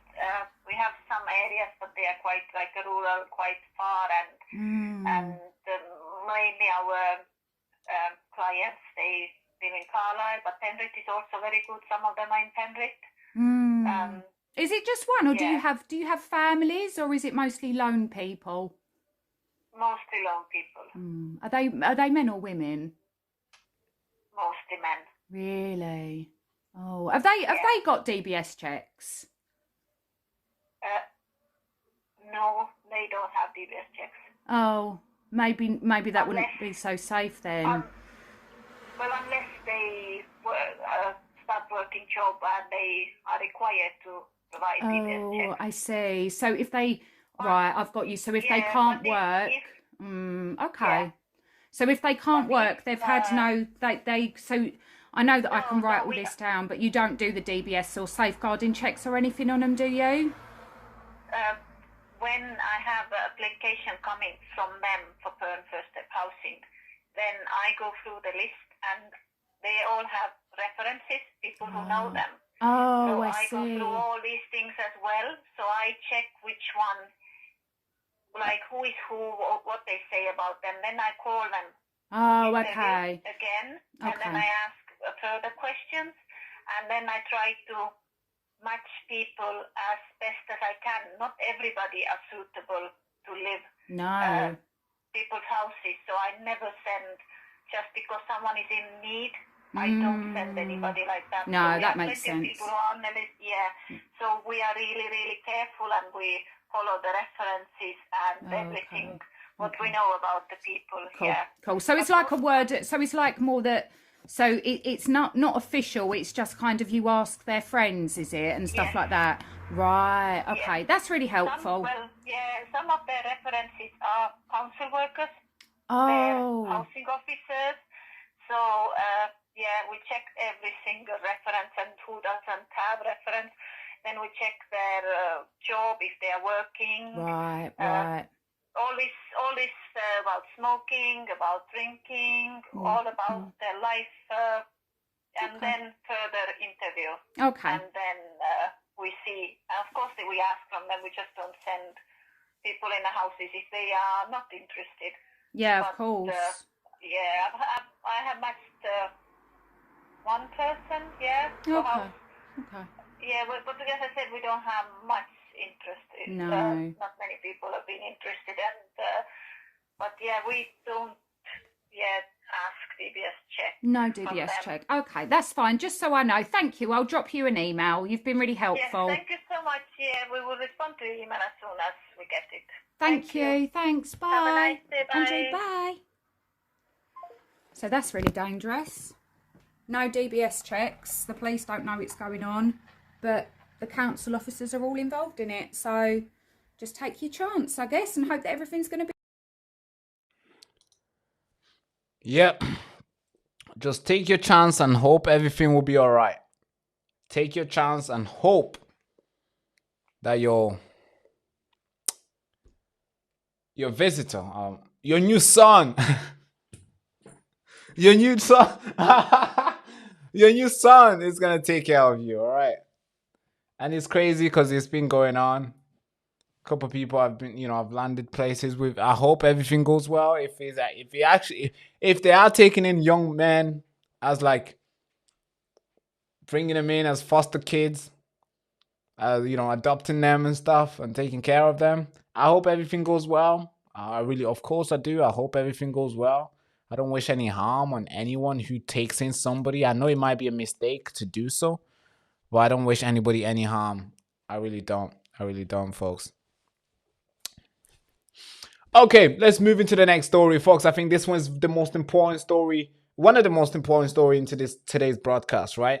Because we consider ourselves like a first world country, right? You and I, we live in a first world country. Look, we go to London and we see all the fancy stuff with the billboard, and we've seen the 3D billboard, and we're thinking, wow, this is lovely. This is first world country. And maybe, we're seeing the lights are coming on at night time, and we look at the road. The roads are nice, very leveled, very good. When the tire hit the road, it's like, oh, lovely. And everything's good. We look at we look at the building, and we keep going up, and we keep going up, and we keep looking up. We can't even see the top of it because there's huge skyscrapers out there. And we say we are in the first world country, so we shouldn't worry about some small little things like water, should we? Do you think we should worry about water? No, right? I mean, look at all the great stuff that we're doing. We're talking about having, all these technology advantages that we're talking about. Some friends that I know have a house where they can see who's knocking on their door while they are home, while they are at work. That's where we are today. Nobody should care or worry about having water at home, right? Unless Unless you look in Kent. This is a problem that's going on in Kent. They don't have water, folks. And it's been going on for over 9 days now. They do not have water. Yes, you see this?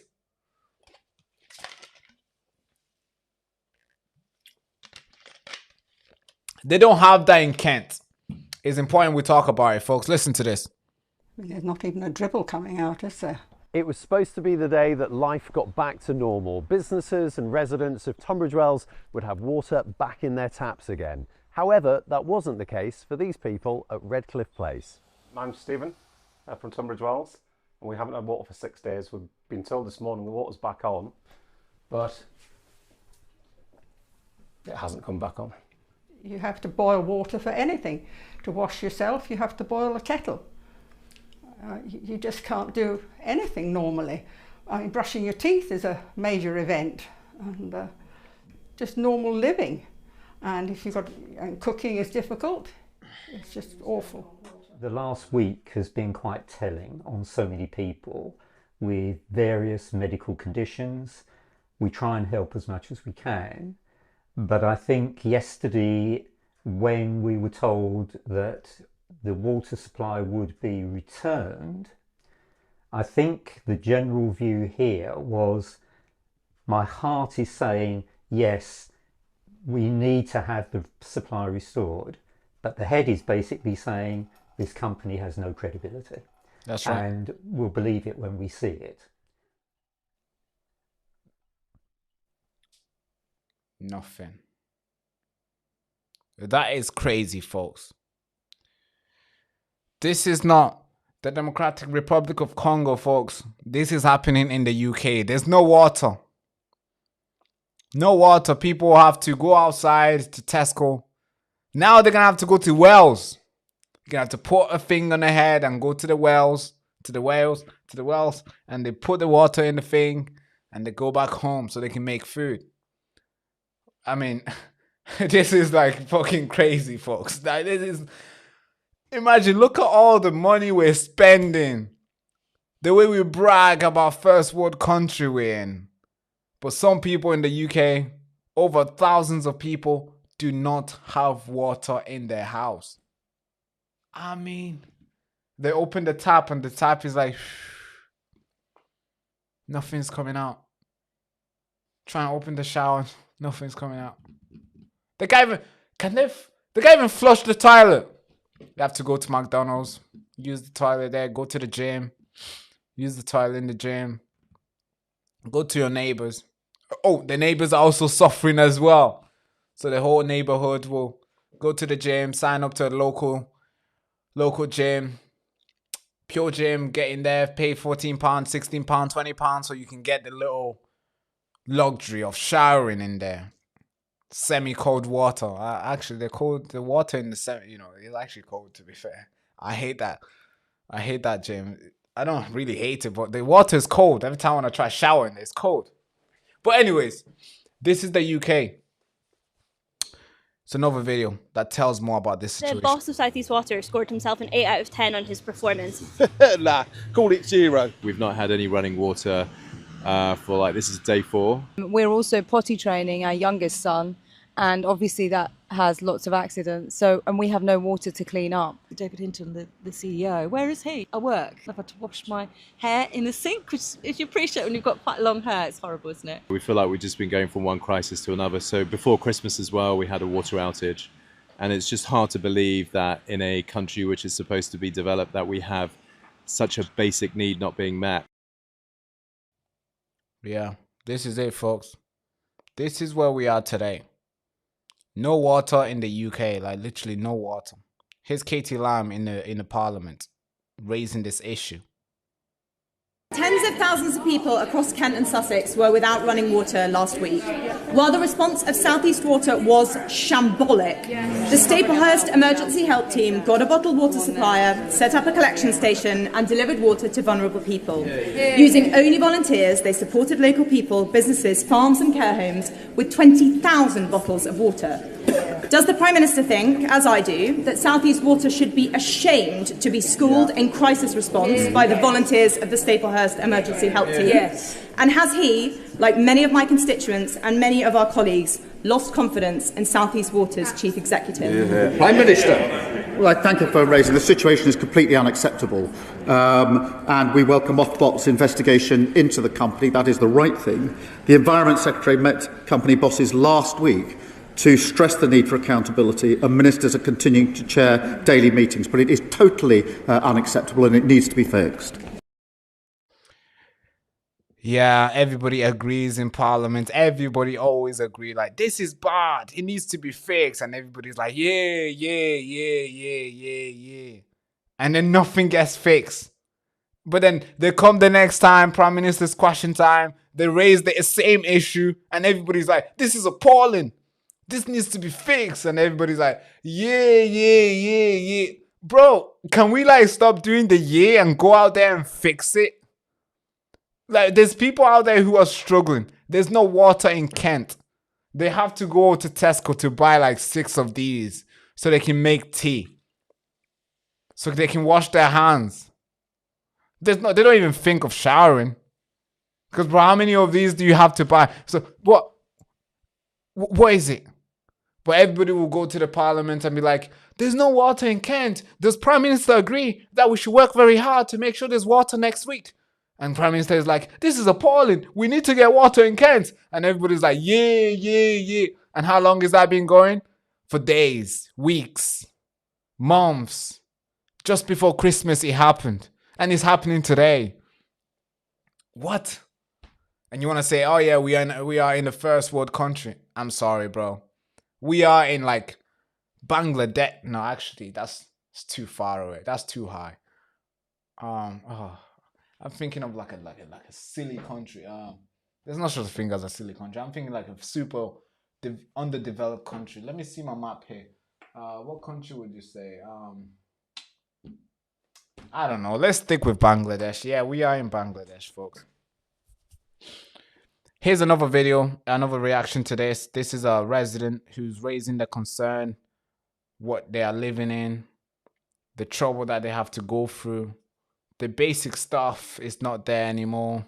They don't have a normal thing. They can't really make food. They can't just live a normal life. Listen to this, folks. Now it's day 8 when pretty much we haven't had any water, and the total trust is gone. No more, investigations or select committees or having the CEO go in and try and explain himself. It just needs to be taken off them. They clearly cannot manage this company. Things need to change, and things need to change at senior level within that company. I find it extremely difficult from the health and safety point of view as regards my wife, who's partially an invalid, and going upstairs with hot water is always a dangerous point of view.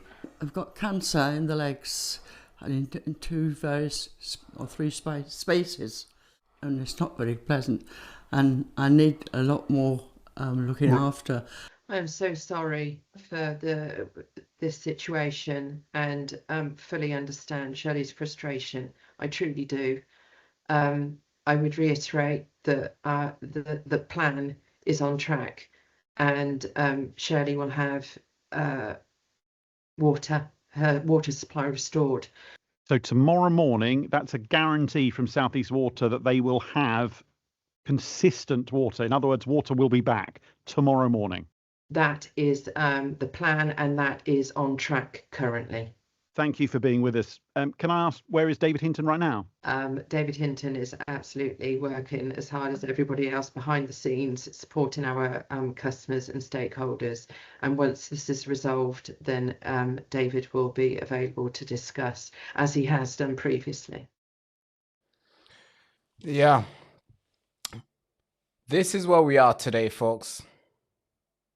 We all agree everybody should have water, but nobody wants to go out there and get it done for people, and get it done for people in Kent. They've been having a problem for very long. Yeah, it's crazy. I remember one time in my area, there was something going on, and my water provider or the people in the area said, hey, there's not going to be water for the next couple hours because something, they were doing some drilling, whatever shit was going on around the area. And you know how hard it was, just a couple hours with no water. You see me, I mean, when I go showering, I like just staying in there for as long, I mean, I pay for it, so bro, I want to stay in there for as long as I want. I just want the whole water hitting my back. I'm like, yeah, nice. You can't do that, bro. And they're working around this time, around the time where I go shower. I'm thinking, what the fuck? It was early in the morning, no water. I just done my push-ups. I just done my working out. And I'm thinking, and I forgot about it. So I'm like, I'm trying to turn on the shower, thinking, what's going on here? I'm looking online. Then I got back to a letter that was sent in a week before saying, telling me that this was gonna take place. I was like, why did I even let them do it? But people in Kent, I mean, they just have to go through it. And that is crazy, folks. That is not good. That's not fair. All right. Let's move on to the next story, folks. I don't know. You see these stories. The next story here we need to talk about is the last story, okay? It's the last story. The New Europeans. The New Europeans must lead Europe into a freer, safer, and peaceful Europe. I don't know how to start this story, because this is a topic where everybody walks on eggshell when they approach it. When you talk about Jews, you always have to walk on eggshell. We can say stuff about Muslims, and we can say what the fuck we want about Muslims, and people will be like, Islamophobia. Nobody cares. Fuck it. We can say it. We can say stuff about anybody. But somehow when it comes to in this country particularly, anti-Semitism, of course, is on a rise. I get it. I understand it's on a rise. But when you see, when you get Jews, maybe rabbis, top rabbis coming out there and making these sort of remarks, I don't know, folks. It's important that we outline it. We talk about it. We say, hey, this is fucked. Why the fuck would he say this? This is crazy. Who the fuck is this guy? Why is he saying this? Now, I'm going to play you a video from a good friend of the show. I really like this guy. This guy is so funny. I like him. Really good. Paul, I've had a conversation with him. So somebody just said, hold up, Barack, hold up. Yes, I'm holding up. Hold the line. All right. Paul, he made a video. He made a video about this. And I think it's important that we listen to it. And I'll go deeper into this topic. I don't know why. Why the fuck am I? Yo, fuck this. All right, let's get straight into it. This is the video that Paul made. It's just a good snippet. Then we're going to go into the full video. And then we're going to get into another video where this man, the same rabbi, who's been invited to Davos, by the way. You don't get invited to Davos because you're making good reels. You don't get invited to Davos because you're getting so many views online. You get invited to Davos because you represent some form of group. And these people at Davos have an agenda to push, to control that group within whatever society that they're in. Either maybe you're a president, you could be Trump, they invite you there so they can kind of get a little bit influence around you. Either you're Keir Starmer or whatever. Whatever group you lead, or you're a big businessman, you want to go there, they got some agenda that they want to push and they want to educate you somehow. This guy went to there, this Jewish rabbi, and they gave him a big space to speak, and he was talking, and this is what he had to say. It's fucking terrifying. It's terrifying because we all talk about replacement migration, replacement theory, all these sort of things. And then when we see somebody who at the World Economic Forum saying exactly that, I think it's important that we pay attention. I think it's important we pay attention. Listen to this, folks. Get ready to hear the worst hot take ever. I think the rise of the extreme right is a response to the insecurity felt by the old Europeans regarding the new immigrants who came from the Middle East. Old right-wing Europeans, by which he means native white European, which implies they're superfluous and deserve nothing better than to cease to exist. Concerned about their countries being flooded by young men from Islamic countries. They're the real threat. Fighting Islamophobia and anti-Semitism is an interest of both religions, and when we do it together, it's going to be much more useful if we want to make sure that every European can live in peace and walk in peace in the streets. So he's basically arguing that Jews need to secure an alliance with the new Europeans, Islamic men who by and large hate Jews, mass migration into Europe in order to combat native right-wing Europeans, for Europeans to feel safe. Despite the fact that mass migration has demonstrably made them more unsafe, can someone make it make sense? I'm going to try to make it make sense, Paul. Thank you so much for passing me the baton. Now, this video is long, and I think it's important that we play the whole video and listen to him trying to rationalize, listen to him try to make it make sense to the audience that hey, the old Europeans, the white Europeans are too dangerous to Jews. So we have to make an alliance to the new Europeans, the black and the Muslims and the Asian men who are obviously being imported and being and coming to this country and coming to Europe.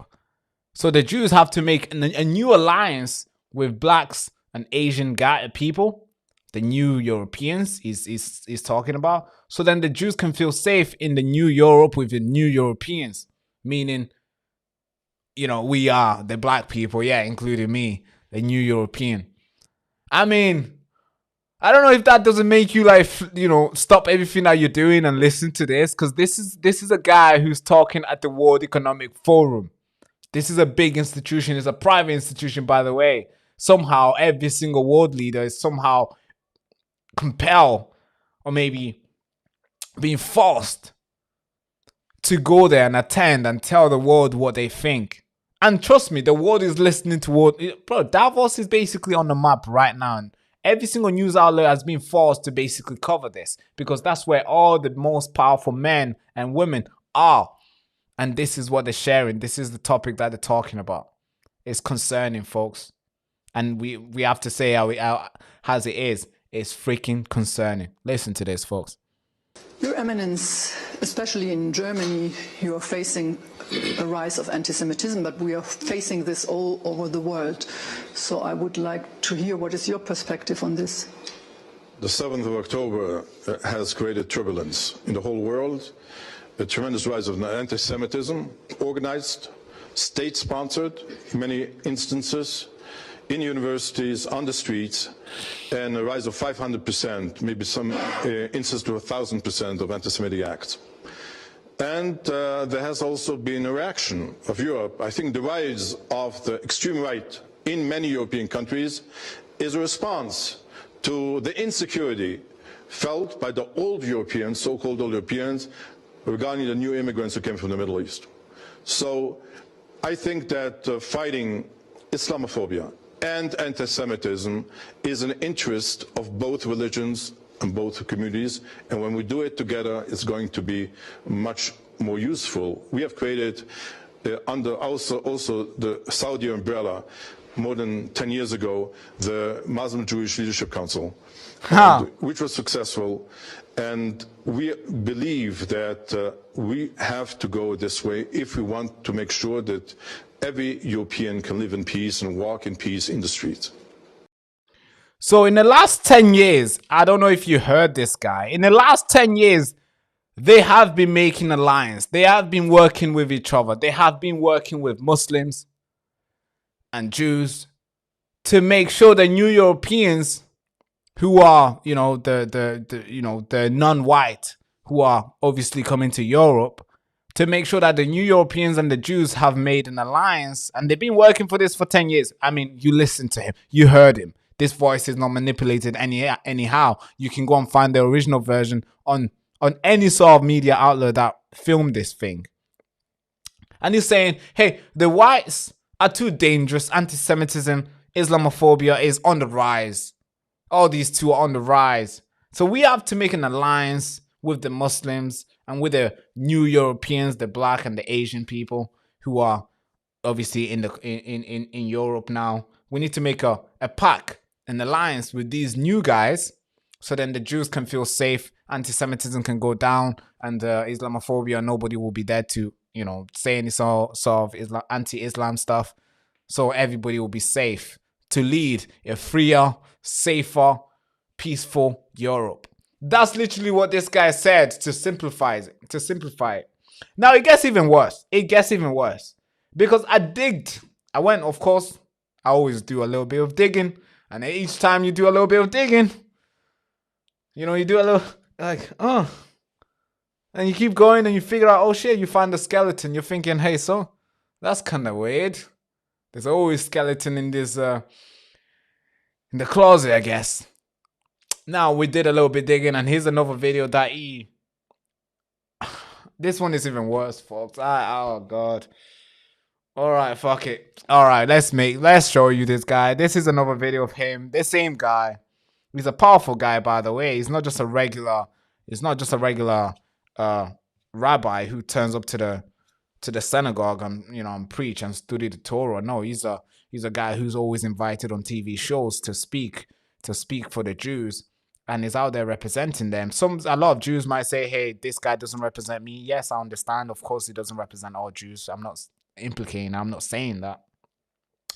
But he has an agenda, and he's been working on it for over 10 years. He's not the only one working on it. There's multiple people who have been working with him to develop this new European stuff. And hey, it's dangerous. It's crazy. Now listen to him talking about. All right, I'm not gonna even. All right, let's play it.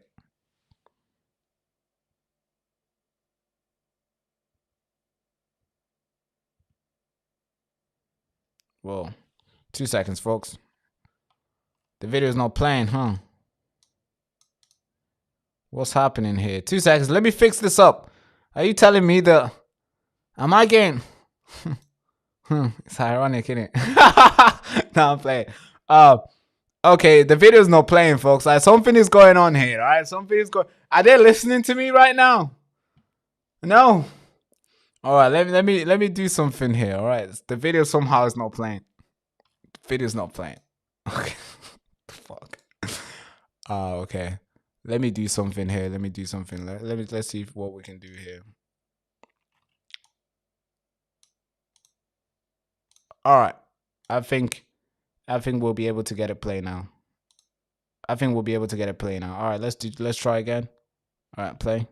So essentially what you're saying is that in these both you're together with both Muslims yes. and people of other denominations. And we see ourselves together, fighting together with our Muslim brothers who want a free Europe, who want a peaceful Europe, who want to integrate like our forefathers integrated in Western Europe 120 years ago, and they are our natural allies.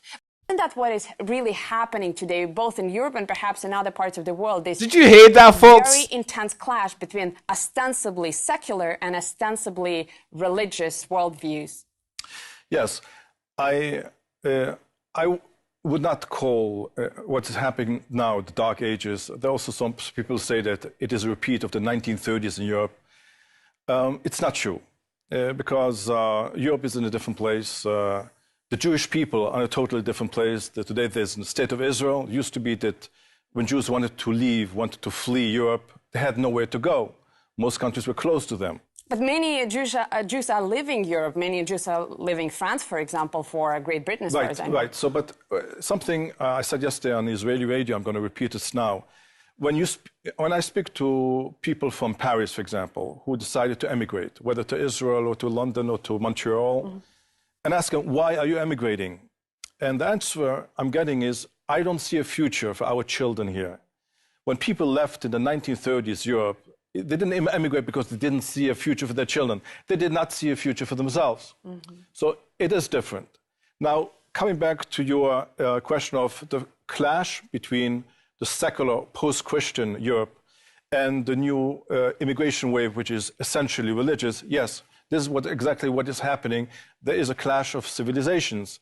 And we, the Jews, we are in the middle of this clash of civilizations. On one side is what happened in Paris and Brussels, and that children who walk with the kippah in the streets in Paris are being attacked. On the other side, what we have the counter-reaction of old Europe. We have the laws against limiting religious freedom in Switzerland, against the minarets, in France, against the burqa. the attempted law in Germany against circumcision, the attempted law in Holland and in Poland against halal or kosher meat. So this is the reaction of old Europe against this new wave of religious expression. So essentially what you're saying is that in these both you're together with both Muslims yes. and people of other denominations. And we see ourselves together, fighting together with our Muslim brothers who want a free Europe, who want a peaceful Europe, who want to integrate like our forefathers integrated in Western Europe 120 years ago. And they are our natural allies. Yeah, you heard that, folks. You heard that. You heard that for yourself. You can go and find this video. It's now basically, he said it himself, the last 10 years they have been working with Muslims and Jews to basically make a pact for, you know, so they can lead Europe to a freer, safer and peaceful Europe with the new Europeans. So they can, and the whole reason is to combat anti-Semitism and Islamophobia.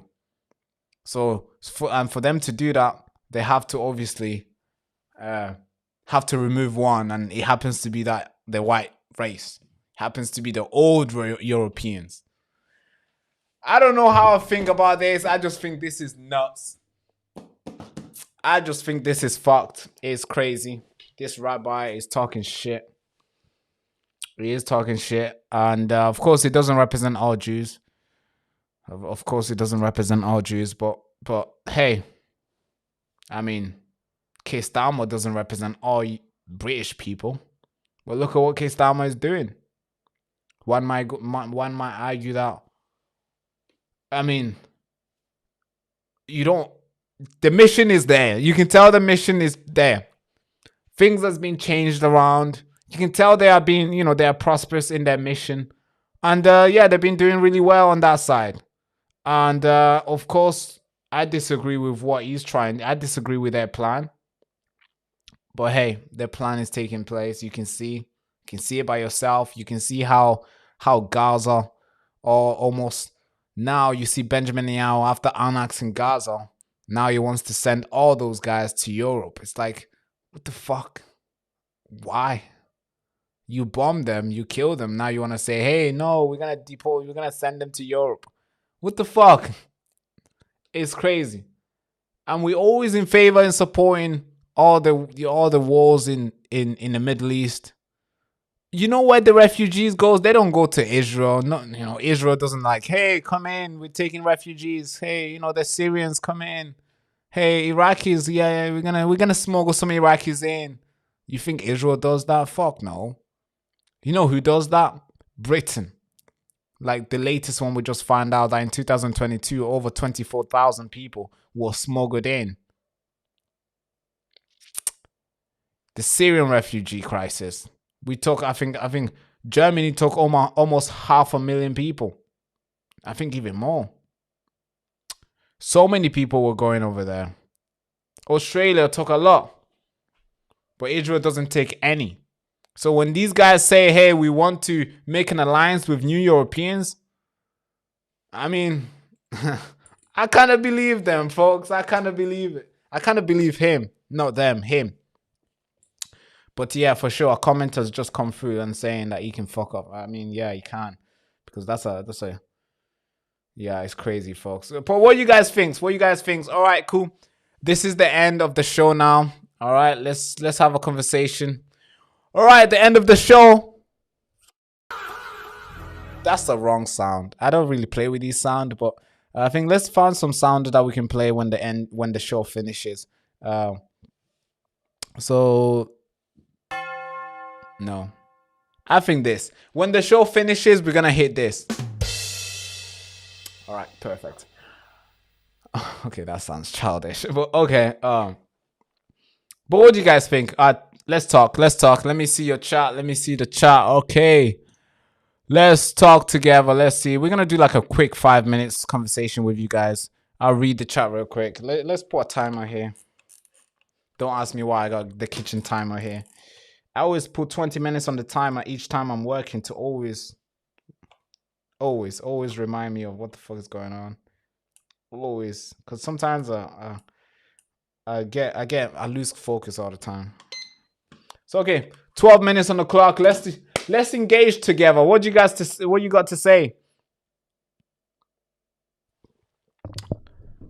guys got to say?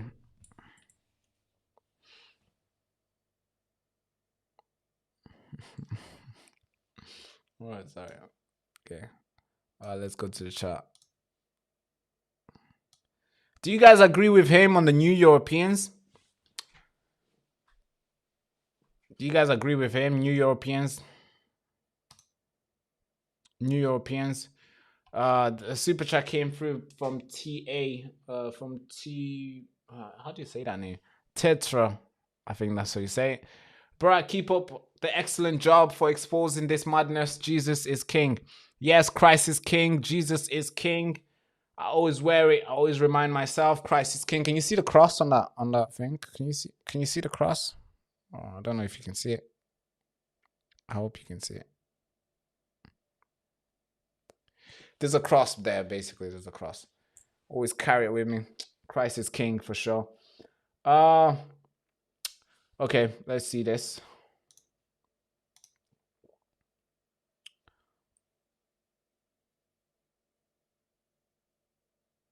Somebody says, look who fund the NGOs. I'd rather not.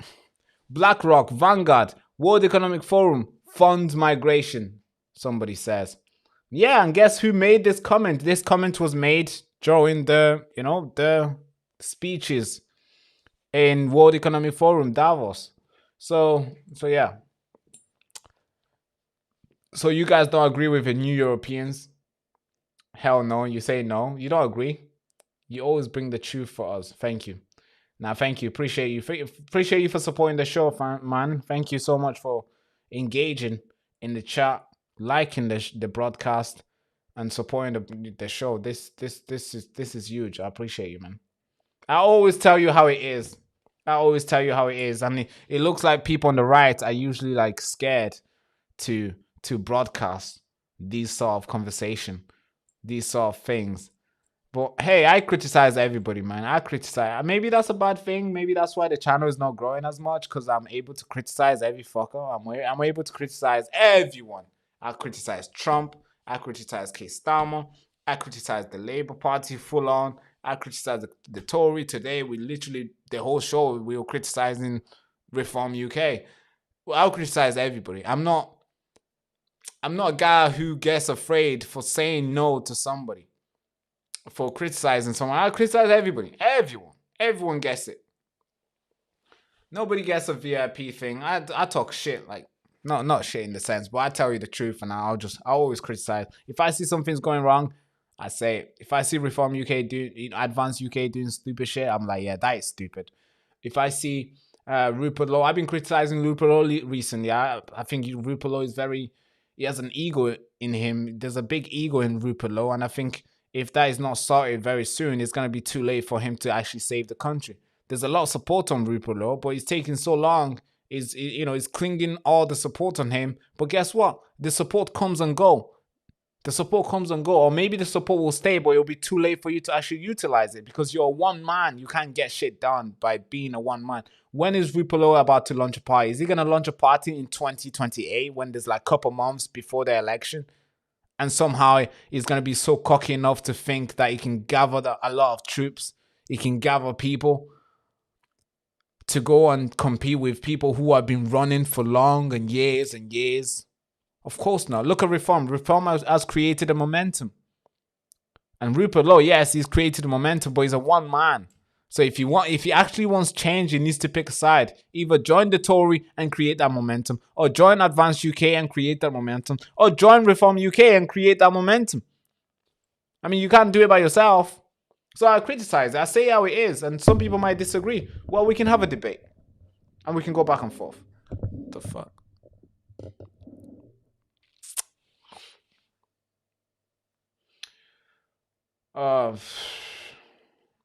Keep it going, Barack. Yeah, I will. I'll keep it going, bro. Somebody says we don't know what's been planned behind the scene. Yeah, we never do. We never know what's been planned behind the scene. They just give it to us. Have you noticed how Zia Yusuf is media? He has been really prepped for the media now. Have you noticed a lot of people didn't like Zia Yusuf? But you know how to fix that. Do you know how to fix that? Here's the plan that Reform UK I've basically put out. This is the plan for Reform UK to get the public to like Zia Yusuf, and they've done it very well. Whenever there's a good news in the Reform UK party, do you want to know who comes out to deliver the good news? Can somebody take a wild guess who comes to deliver the good news in the Reform UK party? You guessed it. It's Zia Yusuf. You want to know why? Because you're always going to like the person who comes to deliver the good news. What the fuck, man? Of course you will. Actually, let's use let's actually utilize these no.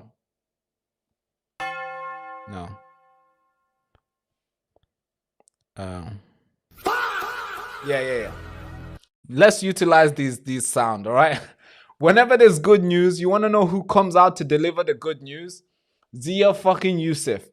Mohammed Zia Yusuf comes out to deliver the good news. You want to know why? Because they want you and I to change our public, to change his perception among the public.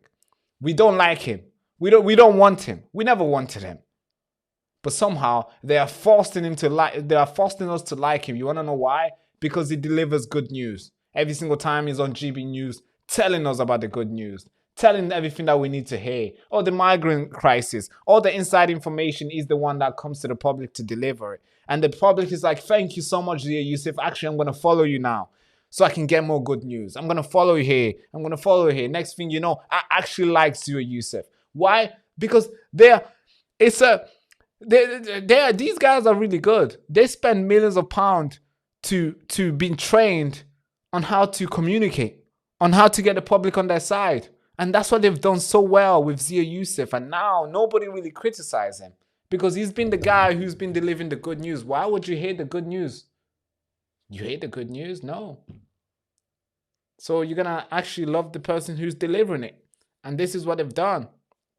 And trust me, Zia Yusuf, I think Zia Yusuf will be Prime Minister of the United Kingdom one day. In the next 10 years from now, actually, in the next 5 years from now, the debate won't be, let's say Nigel Farage wins. Let's say Nigel Farage wins because they've cleaned Zia Yusuf's public record. They've cleaned it. It's very nice now. It's been prepared for the runway. It's been prepared for it. They've cleaned the runway. They've clear it. There's not any random rocks on the motorway, on the runway. There's not like a fucking tractor going around. No, the runway is so clean for Zia Yusuf now. He can take off any time. This is what they did for Boris Johnson. Have you noticed? And Boris Johnson came in and become a prime minister. Labour Party is doing it for. Guess who they're doing it for right now? They're doing it for Andy Burnham.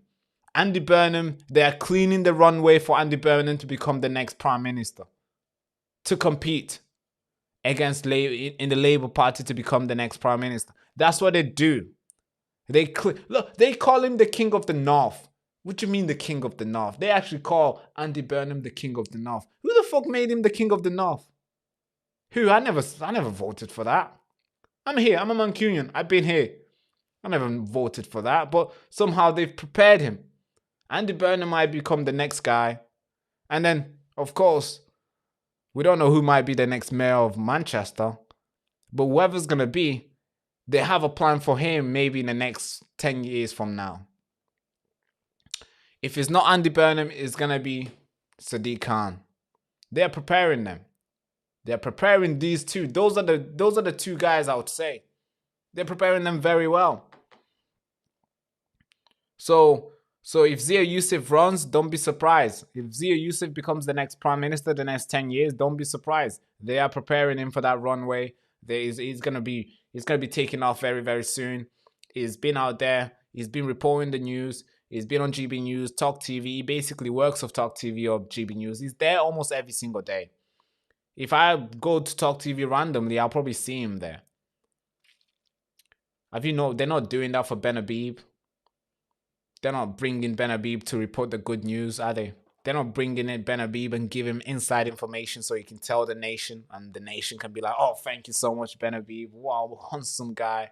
Nobody's doing that for Ben Habib because maybe he has received the call and he denied. He didn't pick up. He missed the call, I guess. And everybody else who has picked up the call, the public, I would say, the public profile is always clean. Like Laila Cunningham, you can't find shit about her. You don't even know who she is. All you know is that how old she is. She's a mother. And maybe she did some police work. And that's it. That's all you know about Laila Cunningham. You don't know anything else. But when you do the research by yourself, you're thinking, why did they leave this one out? Because they didn't want you to know that one. Duh, it's going to disqualify her. This is why you always have to question everything. And I don't like it when I see a lot of people always become a fan of politicians. It's a big ick of mine. It disgusts me every time when I see people like chanting, oh, okay, I know you like Donald Trump, but do you really know him? Have you done your research about him? Oh, I know you like Elon Musk. Do you even know who this guy is? Do you even know? You want to know what Elon Musk, what's his agenda? Yes, I know he might fund Tommy Robinson a little bit. Okay, we might like him because of X, but do you really know who this guy is and what he's pushing? Exactly. That's why we always need to do our research. We need to make it harder for these public figures to get our support. We need to make it harder again. You notice how hard it was to be famous? You notice how hard it was to... Alright, time for rambling is over. But this one is important. You notice how hard it used to be for people to gain some form of recognition? You notice how hard it was to gain a little bit of influence over people? It used to be hard because people used to think for themselves. People used to sit down and be like, why should I trust this guy? I can't trust him because he looks cute. I can't trust him because he's a female and, got good features. No. How? Why should I trust him? Sell yourself to me. That's what it used to be before. And the people will pitch. And they will pitch endlessly. They will cry for our support. It used to be that way. But today, they can just buy X and everybody will suck their dicks. Nobody will ever criticize them. Or maybe they can just say, they can raise the flag one day and everybody will, will never criticize them. Or maybe to see a Yusuf argument, they can just donate one time and nobody will ever criticize them ever again. And all of us will love them. This is where we are today, folks. But hey, the clock is done. I need to go. Barak, check out Raja Mays. Yeah, Raja Mays is from Rochdale or Oldham somewhere in Manchester. I mean, I tried to reach out to him. We've had a conversation before, but he's very stush, and I like what he does. But we've gone back and forth. One time, I would have to say. Apparently, he didn't want to come on the show because apparently my show is very hardcore. I don't know what the fuck that means. Actually, let's actually see what he said. Sorry, I'm not going to leak anything here, folks. I'm not going to leak anything. I don't think if this is a good idea. So, Raja May, we've been reaching out to Raja May since 12 April 2025. We've been reaching out to Raja May. And it wasn't until like late summer, he reached out to us. And he says, hey, the channel is too narrow for me. The fuck does that mean? It's too narrow? What the fuck do you mean the channel is too narrow? But then, of course, we say, yeah, thank you so much. Appreciate you. Thank you. Whenever you can, we'll reach it back again. Blah, blah, blah, blah, blah. And that's it. But I still watch Raja Mills. He's a good guy. No, I don't watch him religiously, but I follow him. I appreciate what he does. I share his content because he doesn't have to come on my show. I don't have to go on his show. He's been doing a good job and I want him to carry on. He puts information out there that gets people like Andy Burnham to fear that they don't walk into somebody like him. He's been asking Andy Burnham to debate him. Raja Mills is a top guy. I think having people like Raja Mills in the country is extremely important. It's extremely important. The work that he does, he puts his life on the line each time to expose these corrupt politicians. Raja Mills is a legend, folks. Although he didn't want to come on my show, he's a fucking legend. He's a G. All right, I have to say it. Raja Mills is a freaking G. Okay. All right, the show is end. I need to go. I need to go. I got this. Literally, I need to go. I need to be somewhere like 7 o'clock. All right, cool. Thank you so much for coming on the show, folks. If you're new to the channel, again, make sure you like, comment, and subscribe. Again, if you want to support the show, you can get yourself a little merch. It says "The Nation Needs to Know." You can get yourself a T-shirt, or you can get this T-shirt. It's freaking lovely. It's a top T-shirt out there, and yeah, I'll see you tomorrow. I'll see you tomorrow at 4 p.m. Don't be late. 4 p.m. I mean, don't be late to me. All right, I'm talking to me. I won't be late. But yeah, I'll see you tomorrow 4 p.m. and then I'll see you on Saturday. And then I'll see you if you are in London next 2 weeks. I'll see you then. But without further ado, thank you so much for watching. Hand to the head salute. Bye-bye, folks. Bye-bye. Thank you so much. You've been silenced for very long, and every time you try to resist, they put you in jail. For my children. You've controlled your mind for so long to the point where you let them decide what your kids should learn, what gender they will be. And now you've let them to come for the whole nation, destroying what Britain once stood up for. They use this media machine not to report the facts to you, but to tell you what to think and what you should do. Always be careful. They're hiding the facts behind the noise, and they're recruiting pedophiles to tell you how to behave. And these politicians who meant to protect you, they're out there smashing your head on the ground. And no jail time for them. This road we've been on has been very dark for a very long time, and it's time to shine a light on the truth and advocate for justice. We the people make the nation, and if we don't stand up and advocate for justice, then we certainly won't make this nation great again. So we have to create a place for that, a place that can contribute to a more informed society. And that place is Next Frontier Media. Just a quick one. I'm not gone yet. Just a quick one. I want to say thank you for Truth Finder. I want to say thank you for the super chats.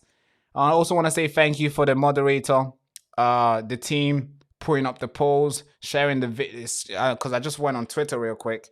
You guys have done amazing work, and I think you guys deserve a public recognition. I'm looking on Twitter here. I mean, you guys were active on Twitter.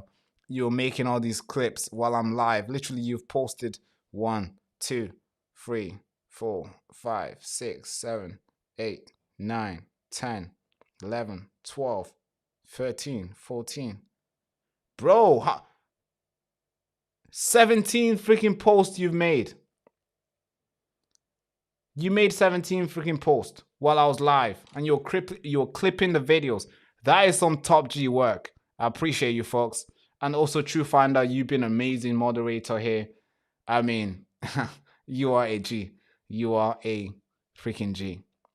You are a gangster, I should say. We're fighting the Matrix, all right? But folks, okay, now I'm going to go. All right. Thank you so much. Thank you. Bye-bye. They tried to erase the signal. They pulled the plug, demonetized, censored, shadow banned. That's what they did to us. But the truth, my friend, will always find the frequency. I call this Operation Airwave Liberation, because I'm not just back, I'm broadcasting from ruined. But this time, the airwaves is mine. And this time, it's uncensored. I watched them strip everything that we built. No warning, no explanation, silence, just taking everything away. 300 plus videos, deleted, all gone. And if you think this is about community guidelines, you've not been paying attention. This is a war. This is a digital gulag dressed in a terms of service type of way. They want us gone because we're saying things that they don't like. Maybe we're asking questions because we're curious. They don't like the questions we're asking. Or maybe we refuse to play nice in this echo chamber that we're in. They first hit me with the algorithm. The video's not getting enough views. Then they hit me with the monetization. Well, no money for you. But guess what? They forgot to hit my will. They thought that'll be enough. It's gonna cave and it's gonna run away. But guess what I did? I rebuilt, I rewired, I learned the game behind the curtains and see how they operate. I'm not just back. We're launching Operation Airwave Liberation. No filters, no masters, just signals. The signal they tried to block, but this time is very strong. The wind can't even penetrate through this. This, my friend, isn't just about me. It's about all of us. Every single voice that's been cancelled, clipped, and used in the wrong way by the media. From now on, moving forward, I'm not just creating content anymore. I'm sorry. I'm building a resistance on camera, off grid, and above the algorithm. And if you are watching this, you are the resistance. This channel isn't just a platform. This is a broadcast tower for the truth. I'm glad I'm back.